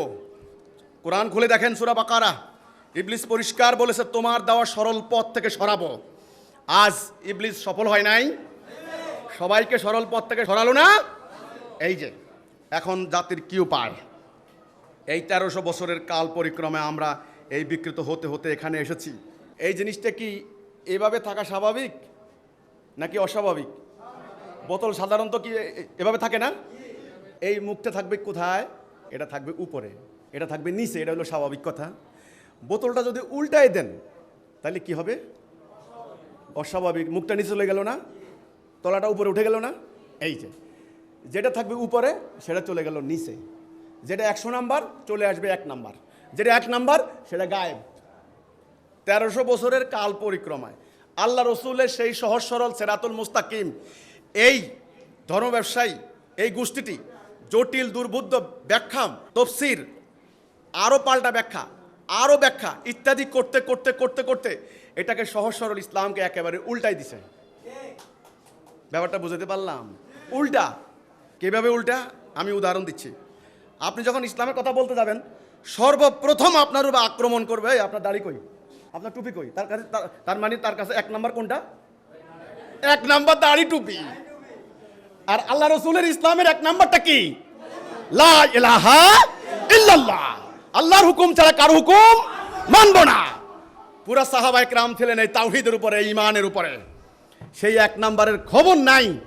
সাহাবায়ে কেরাম ছিলেন সংগ্রামী, সংগ্রামী মুজাহিদ, আল্লাহর দ্বীন প্রতিষ্ঠার জন্য দুর্বিনীত, কাউকে পরোয়া করতেন না।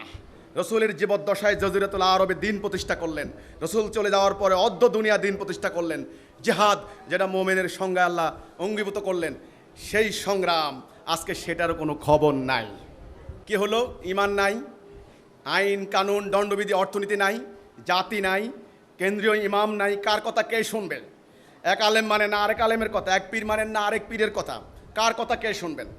কাজেই এখন ওগুলার কোনো খবর নাই। এখন দাড়ি, টুপি, পাগড়ি, মিলাদ, মেসওয়াক, ডানকাতে শোয়া, এগুলা হচ্ছে ইসলাম। এটা নিয়েই আমরা থাকবো, এটাই সব হবে, এটাই সব কিছু। কাজেই আপনাদেরকে সেই হাদিসটা আবারও মনে করিয়ে দিচ্ছি, পর্যালোচনা করা ভালো, আত্মসমালোচনার দরকার আছে, মূল্যায়নের দরকার আছে, কাজ কি করলাম, পড়ালেখা কি করলাম, পরীক্ষা দেওয়ার দরকার আছে, না হলে বুঝবো না যে কদ্দূর পড়ছি না পড়ছে। একটু শুনেন, নবী করিম সাল্লাল্লাহু আলাইহি ওয়াসাল্লাম বললেন, সময় আসবে মানুষ রোজা রাখবে, না খেয়ে থাকা হবে, উপবাস। এই যে আজকে রোজা রাখলেন না আপনারা, রোজা তো নাই, শব্দটা হলো সাওম, যাও রোজা রাখবে, না খেয়ে থাকা হবে, আর তাহাজ্জুদ পড়বে, ঘুম নষ্ট করা হবে। দেখেন রসুল বেছে বেছে একদম একেবারে রসুলের সিলেকশনটা দেখেন না, রোজা ফরজ আমলের মধ্যে এমন একটা আমল বললেন যেটার কোনো রিয়া সম্ভব না। আপনি ইচ্ছা করলে চুরি করেও খেতে পারেন, শুধু আল্লাহর জন্য রোজা রাখে নাকি, হ্যাঁ ইমান আছে। আর তাহাজ্জুদের মধ্যে নফলের মধ্যে এমন একটা বাছাই করলেন, পাঞ্জেগানা নামাজ অনেকে পড়তে পারে যে মানুষ কী করবো, হজ করতে পারে হাজি হওয়ার জন্য, মানে রিয়া করার অনেক কিছু আছে। আপনার জেহাদ করতে পারেন বীর বলবে, অথবা গনিমতের লোভে, অনেক কিছুর কারণ থাকতে পারে। কিন্তু তাহাজ্জুদের নামাজ, এটার কোনো রিয়ার কোনো সুযোগ নাই। মোকাম্মেল ইমান ছাড়া গভীর রজনীতে উঠে শীতকালে কত কষ্ট করে তাহাজ্জুদ পড়ে, সে তাহাজ্জুদ নামাজ হবে না। মসজিদগুলি হবে লোকারণ্য। মানুষ মসজিদে যায় কেন? পাঞ্জেগানা নামাজ পড়ার জন্য নাকি? মাসাজিদু মামিরাতু ওয়াহিয়া খারাবু মিনাল হুদা, সেখানে হেদায়া থাকবে না, ওই যে হেদায়া সঠিক পথ সেটা থাকবে না। তাহলে দেখেন আমল হবে না, রোজা হবে না, নামাজ হবে না। আরেকটা হাদিস, সকল জাতি মিলে তোমাদেরকে মারবে। সাহাবীরা বললেন, ইয়া রাসূলুল্লাহ, সবাই আমাদেরকে মারবে, ব্যাপারটা কি? আমরা কি সংখ্যায় এত কমে যাব নাকি? বলছেন না, তোমরা সংখ্যা হবে অগণিত, তাতে কি হবে? ভেসে যাওয়া আবর্জনা, মৃত্যুর প্রতি ভয়, দুনিয়ার প্রতি লালসা। এই যে তাহলে দুনিয়ার খাবো মায়ের, মসজিদগুলি হবে লোকারণ্য, সেখানে হেদায়া থাকবে না, তাহাজ্জুদ হবে না, রোজা হবে না। কার কথা? কারণটা কি? কেন আমাদের আমল হবে না? কেন আমরা মার খাবো? কেন আমরা লাঞ্ছিত হব? কারণটা কি? এটাই আল্লাহ কোরআনে বললেন। আপনারা তো হয়তো মনে করেন ভাই দুনিয়ার জীবন কোনো রকম মায়ের টুই খাইয়া লাত্তিকুতা খাইয়া যায়, পরকালে আমাদের জন্য জান্নাত আছে। ওই হিন্দু মালাউন ওরা জাহান্নাম যাবে, ওই খ্রিস্টান হলো আপনার আহলে কিতাব কাফের, ওরা জাহান্নাম যাবে, ইয়াহুদিরা জাহান্নাম যাবে। আমরা মুসলমানরা তো জান্নাতে যাব, মরার সাথে সাথে কোনো দেরি নাই, লাল গালিচা বিছিয়ে রাখছে আমাদের জন্য জান্নাত। দয়া করে আপনাদের এই প্রচলিত বদ্ধমূল ধারণার মধ্যে আমি বাধ্য হয়ে আঘাত করতে হচ্ছে আপনাদের কল্যাণে। আমার কোনো এই ব্যাপারে 2 পয়সার কোনো স্বার্থ নাই। ওয়াজ করে আমাকে 1 বান্ডেল টাকা দিবেন না, আমি বাঁচতে চাই, আপনারা বাঁচুন, এটা আমরা চাই, এই জন্য আমি বলছি। আল্লাহ বলছেন, আল্লাহ ওয়াদা দিলেন, আল্লাহ তিনি শিরিক ক্ষমা করবেন না, যাকে ইচ্ছা অন্য অন্য গুনাহ ক্ষমা করবেন। তোমরা কি এই সিদ্ধান্ত নিয়েছো? কিছু মানবে, কিছু মানবে না। তবে মনে রাখো, দুনিয়ার জীবনে কঠিন শাস্তি তোমাদেরকে লাঞ্ছনা দেওয়া হবে, পরকালে ভয়াবহ আযাব। তাহলে যারা দুনিয়ার জীবনে লাঞ্ছিত হয় তারা পরকালে জাহান্নাম যায়, আল্লাহর কথা নাকি? আর দুনিয়া মাজরাতুল আখিরা, দুনিয়া কি? আখিরাতের শস্য ক্ষেত্র। কার কথা? রসুলের কথা। আরেকটা কোরআনের আয়াত বলি, শুনুন, মিলিয়ে দেখুন। রাব্বানা আতিনা ফিদ দুনিয়া হাসানাতাও ওয়া ফিল আখিরাতি হাসানাতাও ওয়া কিনা আযাবান নার। হে আল্লাহ, আমাদের দুনিয়ার জীবনকে সুন্দর করো। আগে দুনিয়ার জীবন না আখিরাতের জীবন? আল্লাহ দোয়া শিখিয়ে দিচ্ছেন। ওয়া ফিল আখিরা, তারপরে আখিরাত। আগে দুনিয়া না আগে আখিরাত?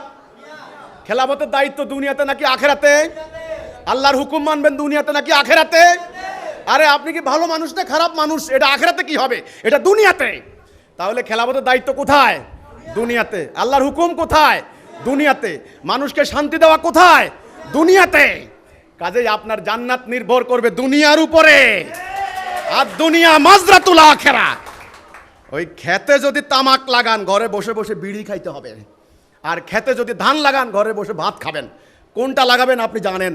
আজ আমাদের দুনিয়ায়, লাঞ্ছনার দুনিয়ায়, গোলামির দুনিয়ায়, মারামারির দুনিয়ায়, দুর্বলের উপর সবলের অত্যাচারের দুনিয়া, যেখানে একটা নারীর ইজ্জত রক্ষিত হয় না, এই হচ্ছে সেই দুনিয়া। এই দুনিয়াকে পরিবর্তন না করলে তোমাদের কারো ইবাদত প্রার্থনা আল্লাহর কাছে কবুল হবে না। হে পূজারীরা, তোমরা মন্দিরে যাচ্ছ ভগবানকে পাওয়ার জন্য। হে প্রার্থনাকারীরা, তোমরা গির্জায় যাচ্ছ ঈশ্বরকে পাওয়ার জন্য, তোমার এলিরে পাওয়ার জন্য। যারা ইহুদিরা, তোমরা ওই ইয়েতে যাচ্ছ, সিনাগোগে যাচ্ছ। আর তোমরা যারা প্যাগোডা যাচ্ছ, আর তোমরা যারা মসজিদে যাচ্ছ, আল্লাহ ভগবান ঈশ্বরকে পাওয়ার জন্য, জান্নাতে হেভেনে স্বর্গে যাওয়ার জন্য?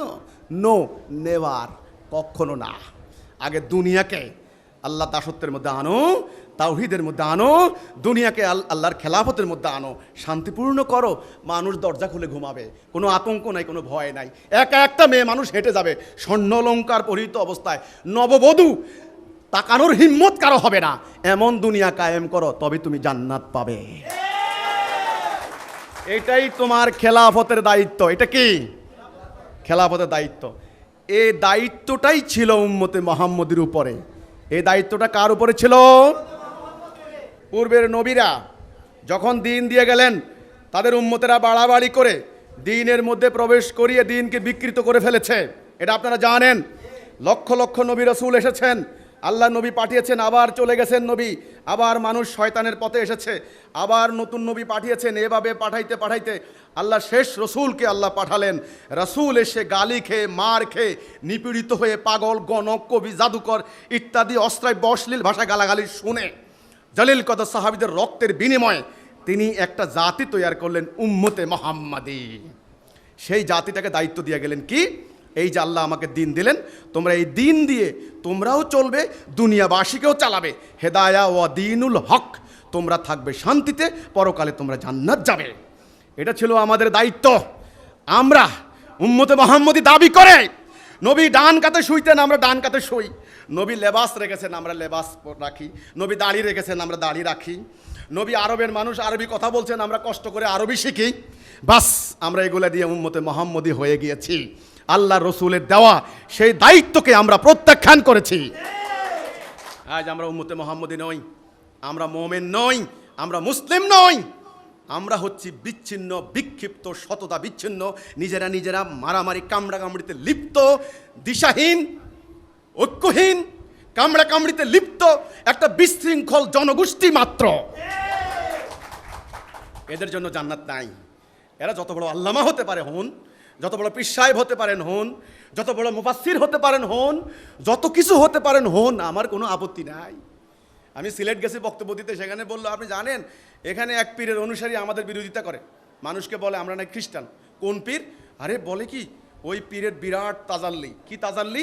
উনি ফু দিয়ে গ্লাস ভেঙে ফেলছেন, এটা। কিন্তু আমার রসুলের জীবনে, সাহাবীদের জীবনে আমি দেখি নাই ফু দিয়ে গ্লাস ভাঙছেন। আমি ইতিহাস দেখি, খালিদ ইবনে ওয়ালিদ একদিন 9খানা তলোয়ার ভাঙছেন। কয়খানা তলোয়ার? 9খানা তলোয়ার। ইতিহাস দেখাইতে পারবো না, হলে গোলামি করব। আমি ইতিহাস দেখি। আমার রসুলের মাথার মধ্যে যখন লোহার কড়া আটকে গেছিল, সেই কড়া খুলতে গিয়ে আবু ওবায়দা ইবনুল জাররার দাঁত ভেঙেছে, এটা আমি দেখাইতে পারবো। ওই গ্লাস ভাঙে নাই। তোমরা ফু দিয়ে গ্লাস ভাঙতে পারবা, জঙ্গি বিমান ঠেকাইতে পারবা না, বোমা ঠেকাইতে পারবা না। এই করছো তোমরা। কাজেই ইসলামের আকীদা আজ উল্টে গিয়েছে। আল্লাহ রসুলের সেই ইসলাম নাই, হারিয়ে গিয়েছে সুরাইয়া তারকায়। জটিল, দুর্বুদ্ধ, মাকড়সার জালের মতো অনর্থক, অপ্রয়োজনীয় বিষয় নিয়ে মারামারি, কামড়াকামড়ি, পুরো জাতি। শিয়া মারে সুন্নিকে, সুন্নি মারে শিয়াকে। শিয়া আলেমরা হাজার হাজার কেতাব রচনা করেছেন, সুন্নি কাফের। সুন্নিরা হাজার হাজার কেতাব রচনা করেছেন, শিয়া কাফের। কে জান্নাত যাবে? কে? কেউ না। জান্নাত যাবে মোমেন। জান্নাত যাবে কে? মোমেন। আমরা এই 1300 বছরে শিয়া হইছি, সুন্নি হইছি, রাফিজি হইছি, আহলে হাদিস হইছি, আহলে বাইত হইছি, ওহাবি হইছি, কাউমি হইছি, এই পীর ওই পীর, এই তরিকা ওই তরিকা, উম্মতে মুহাম্মাদি কেউই হই নাই। এখন হতে হবে মোমেন। এখন কি? আগে হেদায়া না আগে তাকওয়া? তাকওয়া অর্জন করেন, আমার কোনো আপত্তি নাই। আগে সঠিক পথে উঠেন। আগে ঈমান না আগে আমল? আগে ঈমান, লা ইলাহা ইল্লাল্লাহ। এক কথার মধ্যে আসেন, না হলে বাঁচতে পারবো না। হে শিয়া, তুমি যতই আশুরা পালন করো, মাতম করো, ধ্বংসের কিনারে চলে এসেছো। অপেক্ষা করো, তোমাকে ঘিরে ফেলেছে। অপেক্ষা করো, বেশি নাসানাসি করো না। হে সুন্নি, অপেক্ষা করো, নাসানাসি করো না, নাসানাসি করো না। হে অমুক পীর, তমুক পীর, এই দল ওই দল, এই মুফতি এই মুহাদ্দিস, এই সরকারি দল এই বিরোধী দল, ডানপন্থী বামপন্থী, কমিউনিস্টপন্থী, গণতন্ত্রী, সাম্যবাদী, আল্লাহ রসুল তোমাদেরকে এতগুলি বানান নাই। ইবলিসের ষড়যন্ত্রে, ইবলিসের প্ররোচনায় এত গলি পথে তোমরা ঢুকে গিয়েছো। আল্লাহ রসুল বলেছিলেন সহজ সরল সিরাতুল মুস্তাকিম, মরুভূমির বালুর উপরে একটা রেখা টানলেন, বললেন এই সরল পথে তোমরা থাকো। এই আশেপাশে কতগুলি রেখা টানলেন, বললেন ওই সমস্ত ভুল পথে তোমরা যেও না, শয়তান তোমাদেরকে ধ্বংস করে দেবে। কিন্তু আমরা গত 1300 বছরে সেই সহজ সরল সিরাতুল মুস্তাকিমের মহাসড়ক থেকে নেমে গিয়ে ছোট্ট ছোট্ট চিকন চিকন অলি গলিতে আমরা ঢুকে পড়েছি। এখন তোমাদেরকে এই তোমাদের জীবন বিধ্বংসী এই ছোট্ট ছোট্ট গলি পথ থেকে তোমাদেরকে কে টেনে এনে মুক্তির মহাসড়কে তুলবে? কে? নবী তো আর আসবেন না, রসুল তো আর আসবেন না। আসবেন নাকি? আল্লাহর অশেষ দয়া হয়েছে, অশেষ করুণা হয়েছে। তোমরা গালাগালি দিও না, তোমরা বুঝো, উপলব্ধি করো। টাঙ্গাইলের ঐতিহ্যবাহী পন্নী পরিবারের উত্তরসূরি ইমামুজ্জামান জনাব মোহাম্মদ বাইজিদ খান পন্নী, যিনি আমাদের শিক্ষাগুরু, তিনি আজ পৃথিবীতে বেঁচে নেয়। 2012 সালে তিনি আমাদের ছেড়ে চলে গেলেন আল্লাহর কাছে। তিনি এমন এক পরিবারের সন্তান, আপনারা জানেন বাংলা, বিহার, উড়িষ্যার সুলতান ছিলেন ওনাদের পরিবার। মোগলদের সঙ্গে লড়াইয়ে 1576 খ্রিস্টাব্দে ওনার পূর্বপুরুষ দাউদ খানকার রানী বাংলার স্বাধীনতার জন্য জীবন দিলেন। সেই পরিবার পরবর্তীতে জমিদারি পরিবার, জমিদারি তো আর এখন নাই। সেই পরিবারের সন্তান ইমামুজ্জামান তিনি, ওনার যখন জ্ঞান হলো তিনি তখন ভাবতে লাগলেন। ওই পরিবারের অবস্থা জানেন, তাদের কোনো পেটে ভাতের জ্বালা ছিল না। আজকে তোমরা ভাতের জ্বালায় ধর্ম ব্যবসা করো, আর তোমরা আমার ইমামুজ্জামানকে বলো খ্রিস্টান। আমার ইমামুজ্জামানের আল্লাহ রহম কখনো ভাতের জ্বালা ছিল না। আইজ আমি সেদিন বগুড়ায় গেলাম, বলে ওই পরিবারের শত শত একর জমি এখনও বগুড়ায় পড়ে আছে। সেই ওখানে বগুড়া, সিরাজগঞ্জ হয়ে আজ পর্যন্ত ঢাকা পর্যন্ত এই গাজীপুর, ওই পরিবারের অগাধ সম্পত্তি এখনও পড়ে আছে। কত জনে দখল করেছে, কত জনে খাচ্ছে। আর সেই পরিবারের ইমামুজ্জামানকে বলো কি খ্রিস্টান? আরে বেটা, মহাভারতে পড়েছি, বড় পাপ হচ্ছে অজ্ঞতা, না জেনে কথা বলা বড় পাপ।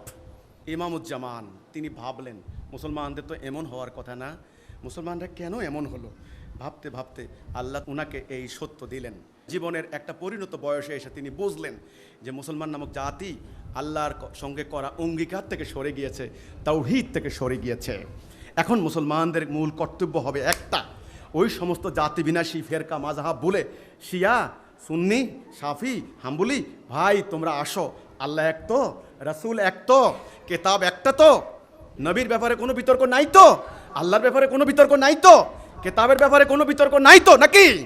তাহলে আসো অন্তত দয়া করে ওই আপনার রাফুল ইয়াদাইন হবে কি হবে না, বেতের 3 রাকাত নিয়ে 1 রাকাত, আপনার তারাবির নামাজ 8 রাকাত না 20 রাকাত, দোয়াল্লিন নাকি জোয়াল্লিন, আমিন আসতে হবে নাকি জোরে হবে, টাকনু থাকবে কি থাকবে না, টুপি 5 করলি নাকি 2 করলি, দাড়ি 1 মুঠ নাকি 1 মুঠ লম্বা, মেয়ে মানুষের কালো বোরকা চোখ দেখা যাবে কি দেখা যাবে না, মুখ ঢাকা ফরজ না সুন্নত, ভাই এগুলো নিয়ে মারামারি করিস না। আলী ভালো না ওমর ভালো, আলী খারাপ না ওমর খারাপ, হায় রে গত কয়েকশো, ওমর খারাপ আবু বকর খারাপ আলী ভালো, আলীরে একেবারে রসুল্লাহর উপরে নিয়ে গেছে। আলী খারাপ ওমর ভালো আবু বকর ভালো, তাই হয়েছে না এ পর্যন্ত? দয়া করে এগুলো বাদ দাও, এই একটা কথার উপরে আসো, আমরা ভাই ভাই কি, কার হুকুম মানবো? লা ইলাহা ইল্লাল্লাহ। তবে আমরা হয়ে যাব মোমেন। আমরা কি? মোমেন। যদি মোমেন হতে পারি তবে বাঁচবো, নাইলে বাঁচবেন না। তাদের হাতে কি মিলিটারি মাইট, কি তাদের ইকোনমিক পাওয়ার, 16,000 অ্যাটম বোম খালি ডিক্লেয়ার্ড, আপনারা কল্পনা করতে পারবেন না, কিচ্ছু করতে পারবেন না।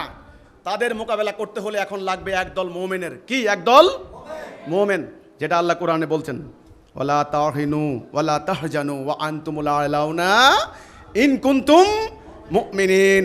তোমরা হতাশ হইও না, তোমরা নিরাশ হইও না, তোমরা বিজয়ী হবে যদি তোমরা মোমেন হও। জান্নাত কার জন্য? নামাজ কার জন্য? রোজা কার জন্য? মোমেনের জন্য। গুনাহ মাফ করবেন কার? মোমেনের। দুনিয়াতে করতে তো দিবেন কাকে? সূরা নূরের 55 নম্বর আয়াত, ওয়াদাল্লাহুল্লাযিনা আমানু মিনকুম ওয়া আমিলুস সালিহাতি লা ইয়াস্তাকলিফান্নাহুম ফিল আরদ। আল্লাহর কথা, আল্লাহর ওয়াদা, আল্লাহর ওয়াদা মিথ্যা নয়। ওয়াদান আলাইহি হাক্কান ফিত তাওরাতি ওয়াল ইনজিল ওয়াল কুরআন। আল্লাহর ওয়াদা মিথ্যা নয়। আল্লাহর ওয়াদা কার সাথে? পৃথিবীতে কর্তৃত্ব কাকে দিবেন? মোমেনকে। তাহলে এখন উপায় এক, মোমেন হওয়া নাকি? এই মোমেন হওয়ার জন্য সূরা হুজরাত 15 নম্বর আয়াত, মোমেনের ডেফিনেশন দেওয়া হয়েছে, সংজ্ঞা পরিষ্কার। নিশ্চয়ই তাহারাই মোমেন যারা আল্লাহ এবং তার রসুলের প্রতি ঈমান আনলো, অর্থাৎ লা ইলাহা ইল্লাল্লাহ মুহাম্মাদুর রাসূলুল্লাহ, সুম্মা লাম ইয়ারতাবু, এতে কোনো সন্দেহ করলো না। আপনারা তো আল্লাহকে পাওয়ার জন্য এখানে যাচ্ছেন ওখানে যাচ্ছেন, ভাই আগে মোমেন হন। আমি তো গুনাহগার সাধারণ মানুষ, এই আলেমরা আমার সমালোচনা করেন আমি অজ্ঞ, আমি মূর্খ, আমি মাদ্রাসা পড়ি নাই। আরে ভাই আমি অজ্ঞ, আমি তো জানি আপনারা অনেক আরবি জানেন, কিন্তু আমার কি আল্লাহর দিকে আহ্বান করার অধিকার নাই? সত্যের দিকে আহ্বান করার অধিকার নাই? উম্মতে মুহাম্মদী হওয়ার অধিকার নাই? জাতির কল্যাণ অকল্যাণ নিয়ে ভাবার অধিকার নাই? তা আপনারা কেন আমার উপরে খামোখা নিষেধাজ্ঞা আরোপ করছেন? আপনি কি আমেরিকার রাশি হয়ে গেছেন নাকি? এই সাদ্দামরে যদি কেউ খাবার দাস্ত করে মেরে ফেলাম, আপনার কত অবস্থা সেইটা হয়েছে। আমার কথা শুনলে কাফের হয়ে যাবে, ইমান চলে যাবে। নো, বোঝেন ভালো করে, মোমেন হওয়ার জন্য শর্ত কয়টা? দুইটা। আল্লাহ এবং তার রসুলের প্রতি ইমান, লা ইলাহা ইল্লাল্লাহ মুহাম্মাদুর রাসূলুল্লাহ, একটা। সুম্মা লাম ইয়ারতাবু, এই কথার মধ্যে কিন্তু থাকতে হবে দৃঢ়। এখান থেকে নড়া যাবে না, পিছপা হওয়া যাবে না, ভয় পাওয়া যাবে না, কোনো কিছুতে ইমান ত্যাগ করা যাবে না। এটা দ্বিতীয় কর্তব্য হচ্ছে সেই ইমানকে পৃথিবীময় প্রতিষ্ঠার জন্য জেহাদ, সংগ্রাম। ওই বোম মারা জেহাদ না। আজকে তো জেহাদের নামে অপপ্রচার চালানো হয়েছে, সন্ত্রাস করে বোম মারা অপকর্ম করে বলে আমরা জেহাদ করছি। নো, এই যে মোমেনের সংজ্ঞায় জেহাদ। জেহাদটা কেন করবে? আল্লাহর সত্য দিন প্রতিষ্ঠা করার জন্য। সত্য দিন প্রতিষ্ঠা হলে কি হবে? মানব জীবন থেকে অন্যায় অবিচার দূর হবে। কারণ মানুষ এমন কোনো জীবন বিধান বানাইতে পারে নাই যে মানুষকে একাধারে দেহ, আত্মা, পরিবার, সমাজ, অর্থনীতি, দণ্ডবিধি, রাজনীতি সকল কিছু থেকে মানুষকে শান্তিপূর্ণ রাখতে পারে। সকল কিছুতে এমন জীবন ব্যবস্থা মানুষ বানাইতে পারে নাই। কে বানিয়েছেন? আল্লাহ। এটার নাম দ্বীনুল হক। এটা প্রতিষ্ঠা করতে হবে। প্রতিষ্ঠা না করলে কোনো মূল্য নাই। একটা মোটরসাইকেল আপনি যদি চালিয়ে না যান, লাভ আছে? উত্তম মোটরসাইকেল, লাভ কি? তো কোরআন আল্লাহর পক্ষ থেকে আসা জীবন বিধান, এটা যদি কার্যকরী না করেন কোনো লাভ আছে? কোনো লাভ নাই। কাজেই এই দিন প্রতিষ্ঠা করার জন্য যারা জেহাদ করবে তারা হচ্ছে মোমেন। তাহলে মোমেনের সংজ্ঞায় পাইলাম আমরা দুইটা জিনিস, কি? আল্লাহ তো রসুলের প্রতি ঈমান এবং জানমাল দিয়ে জেহাদ। যারা জেহাদ করবে তারা হচ্ছে মোমেন, মুজাহিদ। আর জেহাদ করতে হলে হতে হবে ঐক্যবদ্ধ, হতে হবে ডিসিপ্লিন, নেতার আনুগত্য শুনতে হবে, নেতার আদেশ মানতে হবে, হিজরত করতে হবে, সংগ্রাম করতে হবে, জানমাল কোরবান দিতে হবে। এই জন্য আল্লাহ বললেন কোরআনে, ইন্নাল্লাহ আশতারা মিনাল মুমিনিনা ওয়া আনফুসাহুম বিআমওয়ালিহিমুল জান্নাহ। আল্লাহ মুমিনদের জানমাল কিনে নিছেন জান্নাতের বিনিময়ে। তাহলে জান্নাত পাবো কি দিয়া? জানমাল দিয়া। এই জানমাল আল্লাহকে দিবেন, আল্লাহ আপনাকে জান্নাত দিবেন। এখানে অন্য কোনো কথা নাই। আল্লাহ কোরআনে বলছেন, হে মোমেনগণ, আমার সঙ্গে কেউ উত্তম বাণিজ্য করবে? ইয়া আইয়ুহাল্লাযীনা আমানু হাল আদুল্লুকুম আলা তিজারাতুন, তিজারাত মানে ব্যবসা, আপনারা জানেন। হে মোমেনগণ, তোমরা কি আমার সঙ্গে উত্তম ব্যবসা করবে? তোমরা জানমাল দেবে, আমার রাস্তায় সংগ্রাম করবে, আমি তোমাদের সমস্ত গুনাহ ক্ষমা করে দিয়ে তোমাদেরকে জান্নাতে দাখিল করব। এই যে জান্নাত কি নেওয়ার মধ্যে না দেওয়ার মধ্যে? জান্নাত নেওয়ার মধ্যে না দেওয়ার মধ্যে? আপনি কি মানবতার কল্যাণে সত্যের জন্য জানমাল দিয়ে জান্নাত কিনবেন, না মানুষ থেকে টাকা খাইয়া জান্নাত কিনবেন? জান্নাত হলো দেওয়ার মধ্যে। জান্নাত কিসের মধ্যে? ত্যাগের মধ্যে, নট ভোগের মধ্যে। এখন আজকে যারা ধর্মের নামে টাকা রোজগার করছেন, স্বার্থ উদ্ধার করছেন, কালি কালি টাকা কামাচ্ছেন, আর আমরা যখন বলছি এটা হারাম, আমাদেরকে উল্টা বলেন আমরা নাকি খ্রিস্টান হয়ে গেছি, তারা জান্নাত পাবে না, তারা যা নেওয়ার দুনিয়া থেকে নিয়ে নিছে। আমাদের বিরুদ্ধে অনেক অপপ্রচার করা হয়। আপনারা দয়া করে সে সমস্ত অপপ্রচারগুলিতে কান না দিয়ে আগে আমাদের কথা শুনুন, যাচাই করুন আমরা যা বলি সত্য বলি কি না। দেখুন, আল্লাহর কোরআনের নীতি, আল্লাহ রসুল বলেছেন, আল্লাহ বলেছেন যে আল্লাহ মানুষের পোশাক দেখেন না, দেখেন কি? অন্তর। ওরা আমার পোশাক দেখে, আমার অন্তর দেখে না। আমি কি চাই, আমার লক্ষ্য কি, আমার উদ্দেশ্য কি? আমি এই যে বাংলার হাজার হাজার তরুণ তরুণীকে নিয়ে সন্ত্রাস জঙ্গিবাদের বিরুদ্ধে নিজের কষ্টার্জিত অর্থ ব্যয় করে, কারো কাছ থেকে না নিয়ে, বাড়ি ঘর গবাদি পশু ইত্যাদি বিক্রি করে, সোনাদানা বিক্রি করে, এই যে সাম্রাজ্যবাদীদের তাণ্ডব থেকে এই মাটিকে, এই দেশকে, এই ধর্মকে রক্ষা করার জন্য যে দাঁড়িয়েছি, এটার জন্য আমি কি ন্যূনতম একটা ধন্যবাদ পাওয়ার উপযুক্ত নই? আমি তো অন্য দিক যেতে পারতাম কিনা? পারতাম কিনা আপনারা বলেন? আমার মতো কত যুবক বিশ্ববিদ্যালয় থেকে বেরিয়ে নাস্তিকতাবাদের দিকে পা বাড়িয়েছে, নাউজুবিল্লাহ, রসুলুল্লাহকে, আল্লাহকে গালাগালি করেছে। আল্লাহর কাছে ক্ষমা চাই, সেই রাস্তা আমাকে নেননি আল্লাহ। আমি আল্লাহ সত্য দিয়ে নিয়ে দাঁড়িয়েছি। না, তাদের এটা সহ্য হয় না। তাদের চাই তাদের মন মতো ইসলাম। তারা বলে কি, আমার দাড়ি রাখতে হবে এত লম্বা। তাদের চাহিদা মোতাবেক দাড়ি রাখলাম, তারা কি তাহলে হিজবুত তৈরি যোগ দেবে? দিবে না। তারা বলবে আপনি কোন মাদ্রাসা পড়ছেন? এইবার কি আমি এই বয়সে মাদ্রাসা যাব? আচ্ছা, যদিও মাদ্রাসা যাই, কাওমি না সরকারি? কাওমিতে ভর্তি হলে সরকারিরা বলবো শালা গোড়া, আর সরকারিতে ভর্তি হলে বলে আর এগুলো ব্রিটিশের দালাল, কিচ্ছু বোঝে না। তাহলে আমার কি উপায় এখন? আপনারা যেই পোশাকে ঘুমান সেই পোশাকে কি বিয়ে খাইতে যান? ওই একই পোশাকে খেতে কাজ করতে যান? এটা কোনো যুক্তির কথা হলো? আমি সুন্নত তরিকার পোশাকের বাইরে কোন পোশাক নিয়ে মাহফিল করতে আসছি আপনারা বলেন তো? আমার লেবাসের কোন জায়গায় ঘাটতি? একটা জায়গায় আপনারা বলতে পারেন, আপনাদের মন মতো একটু দাড়ি হয় নাই লম্বা। এই দাড়ি নিয়েও তো ব্যতিক্রম আপনাদের মধ্যে, এক মুষ্টি না এক মুষ্টির লম্বা। তো আমাকে এই সুন্নত নফল নিয়ে বাড়াবাড়ি করবেন না। এগুলির ব্যাপারে আমি আল্লাহর কাছে মাপ চাইব। আগে ফরজ না আগে নফল? আমার জাতিকে আগে ফরজের উপরে ঐক্যবদ্ধ করেন, তাওহীদের উপর ঐক্যবদ্ধ করেন, না হলে জাতি বাঁচবে না। মিয়া আপনার কোনো আমলই থাকবে না, লেবাস তো কোনো দূরের কথা। একটা প্রশ্ন এসেছে, একটু মনোযোগ দিয়ে শুনুন। একটা প্রশ্ন এসেছে, আলেমরা তো ঐক্যবদ্ধ হতে চাচ্ছেন, তবে আপনাদের অধীনে হবেন না, আপনাদের আন্ডারে হতে চাচ্ছেন না, মানে আমার আন্ডারে হবেন না। তাহলে কার আন্ডারে হবেন? দয়া করে তাড়াতাড়ি ঐক্যবদ্ধ হন, তাড়াতাড়ি ঐক্যবদ্ধ হন, না হলে বাঁচবেন না। কার আন্ডারে হবেন? আমি গত কয়েক সপ্তাহ ধরে পত্রিকায় পড়তেছি, বিবিসিও দিতেছে, সরকার কত চেষ্টা করতেছে কওমি আলেমদেরকে এক জায়গায় বসাইতে পারেন না। কেন? আমার ইসলাম শত্রুকে ভাই বানাইলো, আর আপনাদের ইসলাম দুই আলেম এক জায়গায় বসতে পারেন না কেন? এটা কি আল্লাহ রসুলের ইসলাম? আল্লাহ রসুলের ইসলাম শত্রুকে এক জায়গায় আনলো, ভাই বানাইলো। ইসলাম আসছে এই জন্য।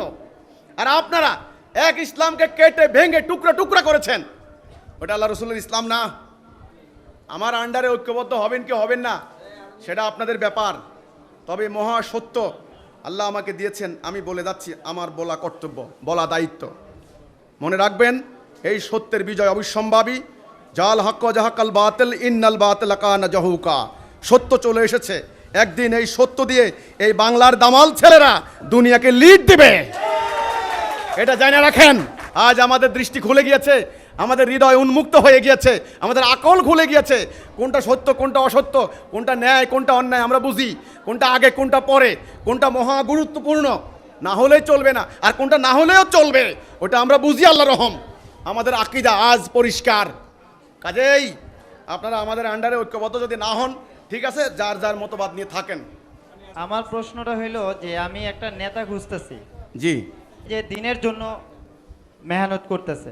প্রশ্ন হলো যে আপনি যে বললেন যে তাওহীদ, তাওহীদটা হলো কি আমি বুঝলাম না, কিন্তু রাসূলের অনুসরণ করা কি যাবে না?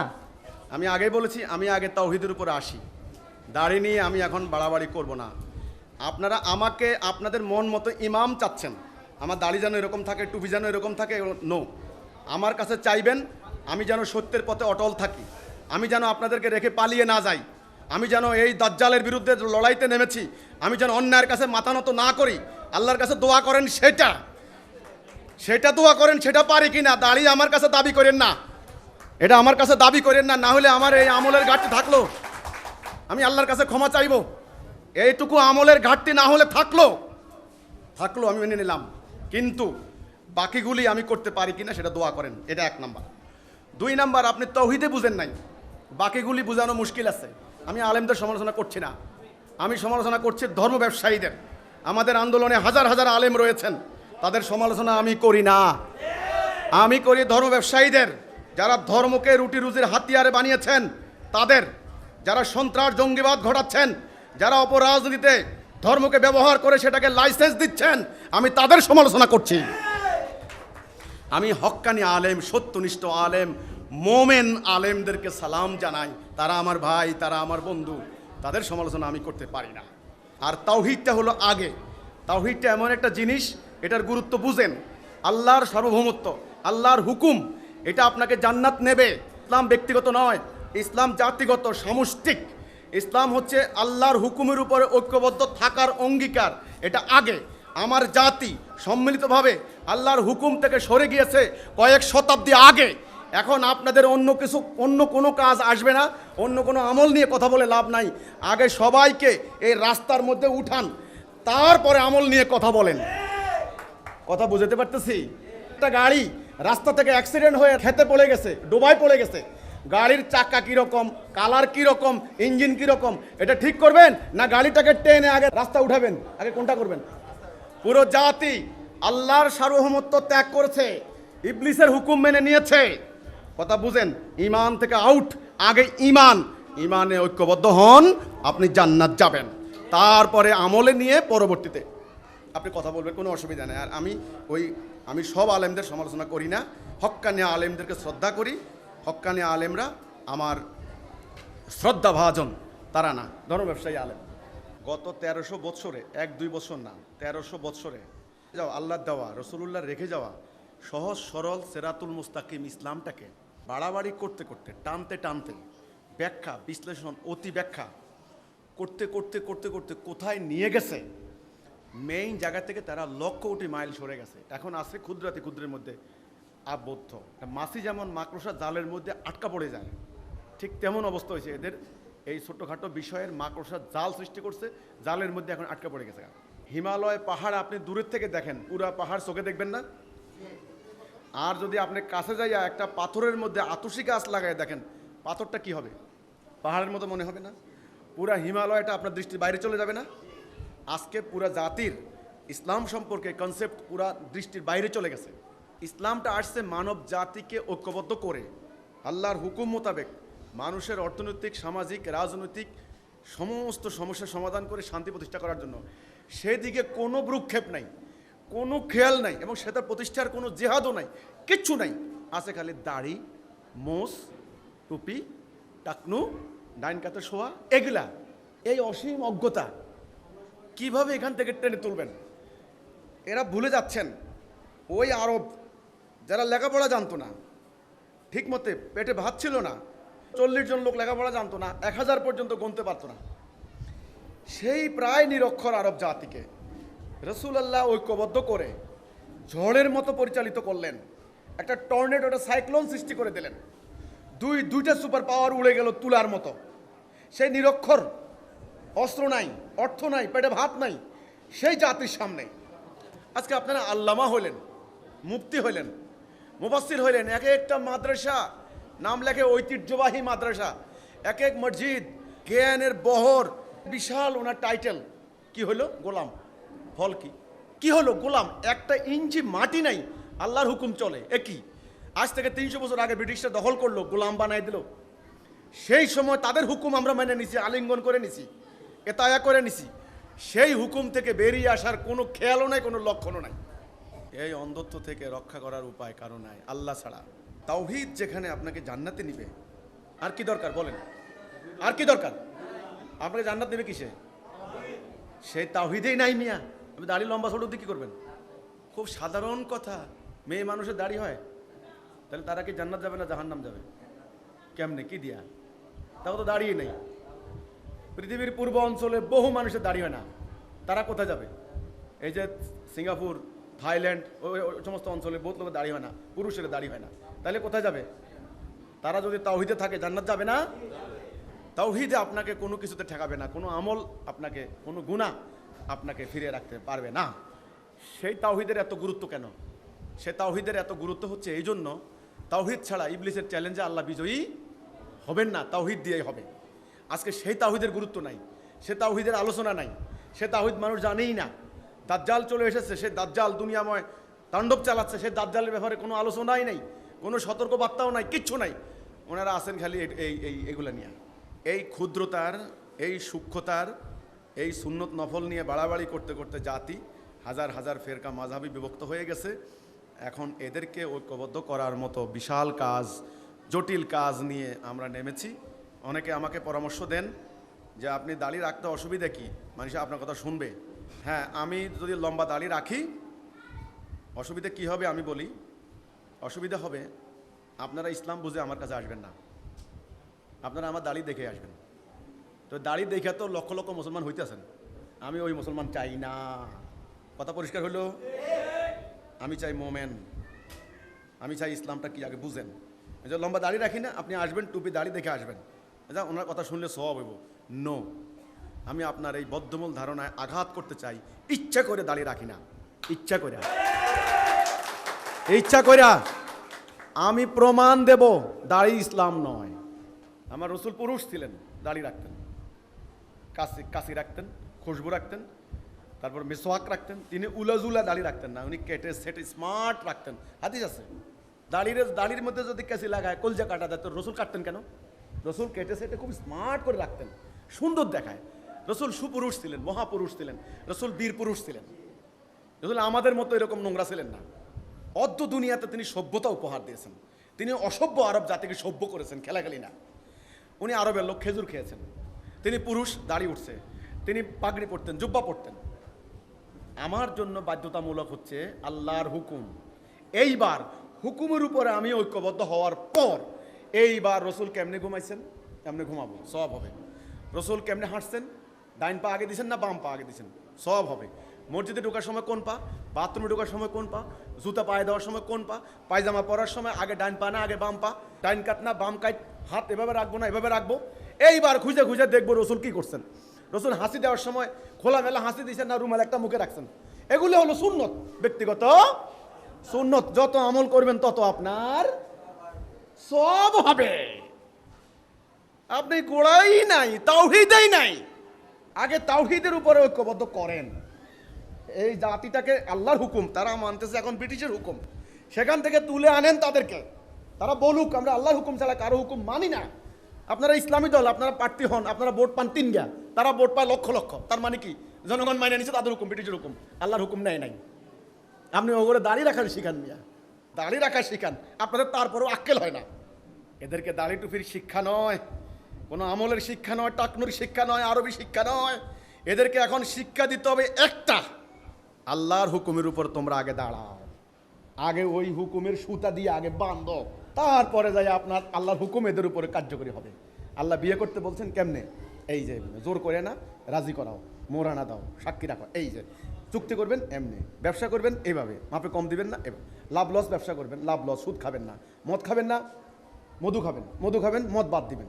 আল্লাহ বলছেন এইবার আপনার ব্যক্তিগত পারিবারিক যুদ্ধ সন্ধি মহাসন্ধি যা কিছু করবেন, বিচার দণ্ডবিধি ফয়সালা, আল্লাহ কি বলেছেন, কোন জায়গায় কি বলেছেন, কোন জায়গায় কি বলেছেন, সেটা আল্লাহর হুকুম মোতাবেক কার্যকরী হবে। আগে জাতি তো ওইখানেই নাই, জাতি আল্লাহর হুকুম বাদ দিয়ে ব্রিটিশ হুকুম মানে নিছে। এখন জাতির আইন চলে ব্রিটিশ, অর্থনীতি চলে ব্রিটিশ, কথা বুঝেন না জিনিসটা, রাজনীতি চলে ব্রিটিশ। এখন জাতি কি করে? দাড়ি রাখে, লম্বা টুপি রাখে, আর যত্ন করে। এখন জাতিকে কোনটা শিক্ষা দিবেন? আগে টাইনে আইনে রাস্তা উঠানো উচিত না? হেদায়া লা ইলাহা ইল্লাল্লাহ, আল্লাহর হুকুম ছাড়া কার হুকুম। আমি সুন্নতকে অবজ্ঞা করি না, আমি করতে পারি না। আমি ছোট্ট খাট্ট কোনো একটা আমলকে অবজ্ঞা করি না। সাবধান সাবধান, আমি শুধু গুরুত্ব বোঝানোর চেষ্টা করছি। মহা গুরুত্বপূর্ণ জিনিসকে গায়েব করে দেওয়া হয়েছে, গুরুত্বহীন জিনিসটাকে 1 নম্বরে নিয়ে আসা হয়েছে। আমি সেই গুরুত্ব ঠিক করার জন্য নেমেছি। আগে 1 লেখেন, তারপর 2 লেখেন, তারপর 3 লেখেন, তারপরে 4 লেখেন। গুরুত্বের উলট পালট করে দেওয়া হয়েছে, উল্টে গেছে। এই যে এই বোতলটা উল্টে গেছে, এই যে উল্টা, আমি এটাকে আগে ঠিক করি, এই জায়গা এভাবে রাখি, তারপরে যে যে জায়গা থাকবে সে জায়গা থাকার উচিত থাকবে। আগে বিল্ডিং বানান, ভিত্তি নাই, ফাউন্ডেশন নাই, কিচ্ছু নাই, বিল্ডিং বানান, তারপরে সুন্দর লাগার জন্য এবারে প্লাস্টার দিবেন, ওই ফুলের টপ দিবেন, ফুলের মধ্যে আবার কোন ফুল লাগাইবেন আপনার পছন্দ মতো লাগাইবেন, অসুবিধা নাই। হ্যাঁ, ফ্যান লাগাইবেন, উন্নত মানের ফ্যান, এসি লাগাইবেন, টিভি লাগাইবেন, পরে আগে বিল্ডিং দিবেন। তো আল্লাহ রসুল বলছেন ইসলাম একটা ঘর, সালাত তার খুঁটি, জেহাদ তার সাদ, তাওহীদ কি ভিত্তি, সেই ইসলাম নাই, ঘর নাই, রোদে পড়তেছেন, বৃষ্টিতে ভিজতেছেন, মায়ের খাইতেছেন, ইসলাম নাই, কিচ্ছু নাই, ওই ফুলের টব নিয়ে দৌড়াদৌড়ি লাগাচ্ছেন। গোলাপ ফুল লাগাইবেন না, রজনীগন্ধা লাগাবেন। গুরুত্ব বুঝতে পারলাম? এই গুরুত্বের উলট পালট হয়ে যাওয়ার কারণ আকীদা। একটা গাড়িকে যদি আপনি মনে করেন বসবাসের বাড়ি, তবে আপনার কাছে ইঞ্জিনের গুরুত্ব থাকবে না, আপনার কাছে হবে সিট কত সুন্দর, ওই ক্যাসেট প্লেয়ার আছে কিনা, বাথরুম আছে কিনা, এটা বাড়ি, এটা বাড়ি না, এটা গাড়ি। তখন আপনার কাছে 1 নাম্বারটা হবে ইঞ্জিন, 2 নাম্বার হবে ইঞ্জিন চলার জন্য তেল, 3 নম্বরে চাকা, 4 নম্বরে পিস্টন, 5 নম্বরে এভাবে বডি, তারপরে যাই আপনি উঠে গাড়ি দেখবেন ক্যাসেট প্লেয়ার ঠিক আছে কিনা। তাহলে বুঝেন এখন অবস্থা করছে কি? ইসলাম মানে কি? ইসলাম মানে ব্যক্তিগত এই আমল টামল করে আমি জান্নাত চলে যাবো, আমার সব হবে। ইসলাম সেটা নয়। ইসলাম হচ্ছে মানব জীবনে আল্লাহর হুকুমটাকে কার্যকরী করে ইবলিসের চ্যালেঞ্জে আল্লাহকে বিজয়ী করা। ওটা নাই, ওই ধারণা আউট, ওই কনসেপ্ট আউট। এত বিশাল পাহাড় ওরা চোখে দেখে না, দেখে ওই পাহাড়ের গায়ে ওই যে নুড়ি পাথর, ওইটারে নিয়ে পাহাড় মনে করতেছে। উদাহরণটা বুঝতে কোনো অসুবিধা হয়েছে নাকি? ব্যাস, আমাদের যারা হিজবুত তৌহিদ আছেন এই মতিঝিল শাখায়, আপনারা জানেন না আপনারা কেমন অন্যায়ের বিরুদ্ধে দাঁড়িয়েছেন। আপনারা জানেন না 1300 বৎসরের বিকৃতি, 1300 বৎসরের জঞ্জাল কেমনে পরিষ্কার করবেন আল্লাহই জানে। আল্লাহ আল্লাহ আল্লাহ করবেন। আপনারা ভয় পাবেন না, আপনারা মাঠে থাকেন, ঘরে ফিরবেন না। ঘরে ঢুকবেন মরবেন, ঘরে ঢুকবেন মরবেন, শিয়াল কুকুরের মতো মারবে এনে এনে। দেখেন না দুনিয়া, তারা ইসলামকে টার্গেট করেছে, মুসলমানদেরকে টার্গেট করেছে। বাঁচতে চাও ঐক্যবদ্ধ হও, ঐক্যবদ্ধ করো। এরা তোমাকে আগে মারবে, এখন রসুলকে মারছে মিয়া, তোমাকে মারবে, গালি দিবে, পরে তোমার নামে মাজার বসাইব। এই মানুষগুলা, এগুলো চিনো না? এগুলো সেইটা আগে তোমার মারবো ইচ্ছা মতে, হ্যাঁ এই আমাকে ইমান নষ্ট করতে আইসো বেটা, পরে যখন কাজ দেখবো, যখন বোতলটা যখন আপনি কষ্ট করে সোজা করবেন, ও এমনি তো বোতল থাকে রে, এটাই তো ঠিক আছে। তো এতদিন কি দেখলাম, এতদিন তো এমনি আসিল, হ্যাঁ আমি আলেমোলা আবার কইছে তো এমনি থাকে, আমরা তো না করে বিশ্বাস করছি, এটা তো এমনি দেখো জীবনে দেখি নাই, বাদা চোদ্দ গোষ্ঠী এইভাবে রেখে গেছে। আপনারা মাইদুর খেয়ে সোজা করলেন, এখন না ঠিক মতে আছে বোতল, এইভাবে থাকে। হ এই কথাই কইছিলাম, মারছো তো, গালিও দিছো, অত্যাচারও করছো, বাড়িঘর থেকে বাইর করছো, কাউরে কাউরে শহীদও করছো। এরাই পরে আপনাদের নামে মাজার বসাইব, এগুলা করছে যুগে যুগে। তো কাজেই আপনারা হতাশ হবেন না, নিরাশ হবেন না, সংগ্রাম চালিয়ে যান, অত্যন্ত কঠিন কাজ। জি, আন্তর্জাতিক খেলোয়াড় রোনালদো, ওনাকে বলা হয়েছিল যে পেপসির বিজ্ঞাপন করতে, কারণ এই টাকাটা চলে যাচ্ছে ইসরায়েলের পক্ষে ফিলিস্তিনিদের বিরুদ্ধে, এই কারণে উনি করেন নাই। তারপর ওনার যে গোল্ডেন বুটের টাকাটা নিলামে উঠছে, সেই নিলামের টাকা দিয়ে ফিলিস্তিনিদের সাহায্য করছেন। তো মুসলিমদের যে উনি এভাবে সাহায্য করতেছেন, উনি কিন্তু ন্যায়টা দেখতেছেন, উনি নন মুসলিম, কিন্তু ইনি দেখতেছেন যে ফিলিস্তিনিরা তাদের ন্যায্য অধিকার চাচ্ছে, সেই জন্য সাহায্য করতেছে। তো আমরা কি রোনালদোর জন্য প্রার্থনা করলে কি কোনো অন্যায় হবে? রোনালদোর সাফল্য এবং দীর্ঘায়ুর জন্য কি আমরা দোয়া করতে পারি? হ্যাঁ করেন, আপনি রোনালদোর হেদায়েতের জন্য দোয়া করেন, অসুবিধা নাই।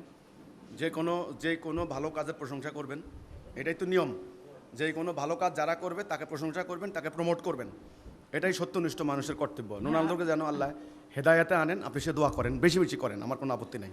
তবে আমি আপনার একটা কথা বলে রাখি, রোনালদোর প্রসঙ্গ না, আমি অন্য প্রসঙ্গ বলি। মুসলমানদের মধ্যে এরকম আছে, এই পেপসি বয়কট করো, এই কি কোকা কোলা খাবো না, ইহুদিরা আপনাদের টাকার দিকে মুখাপেক্ষী এখন নয়, দুনিয়া ইহুদিদের হাতে, এটা দুনিয়া না, এটা ইহুদিদের হাতের মুঠোয়। কথা বুঝছেন? মুসলমান বাঁচতে পারবে না ঐক্যবদ্ধ না হওয়া পর্যন্ত।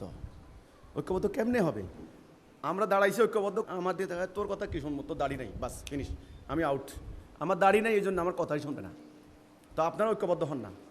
আমি সেদিন ইউটিউবে দেখলাম মুফতি শফির বিরুদ্ধে এক মৌলানা হায়রে ওয়াজ, শেষ পর্যন্ত ওয়াজ করতে করতে উনি বলতেছে, ওই মৌলানা বলতেছে, শেষ জামানায় দাজ্জাল হচ্ছে এই মুফতি শফি, দাজ্জাল, মুফতি শফির বিরুদ্ধে লাগো, কি গালাগালিতে করছে। তাইলে আমি কেরা? আমি তো সাধারণ মানুষ।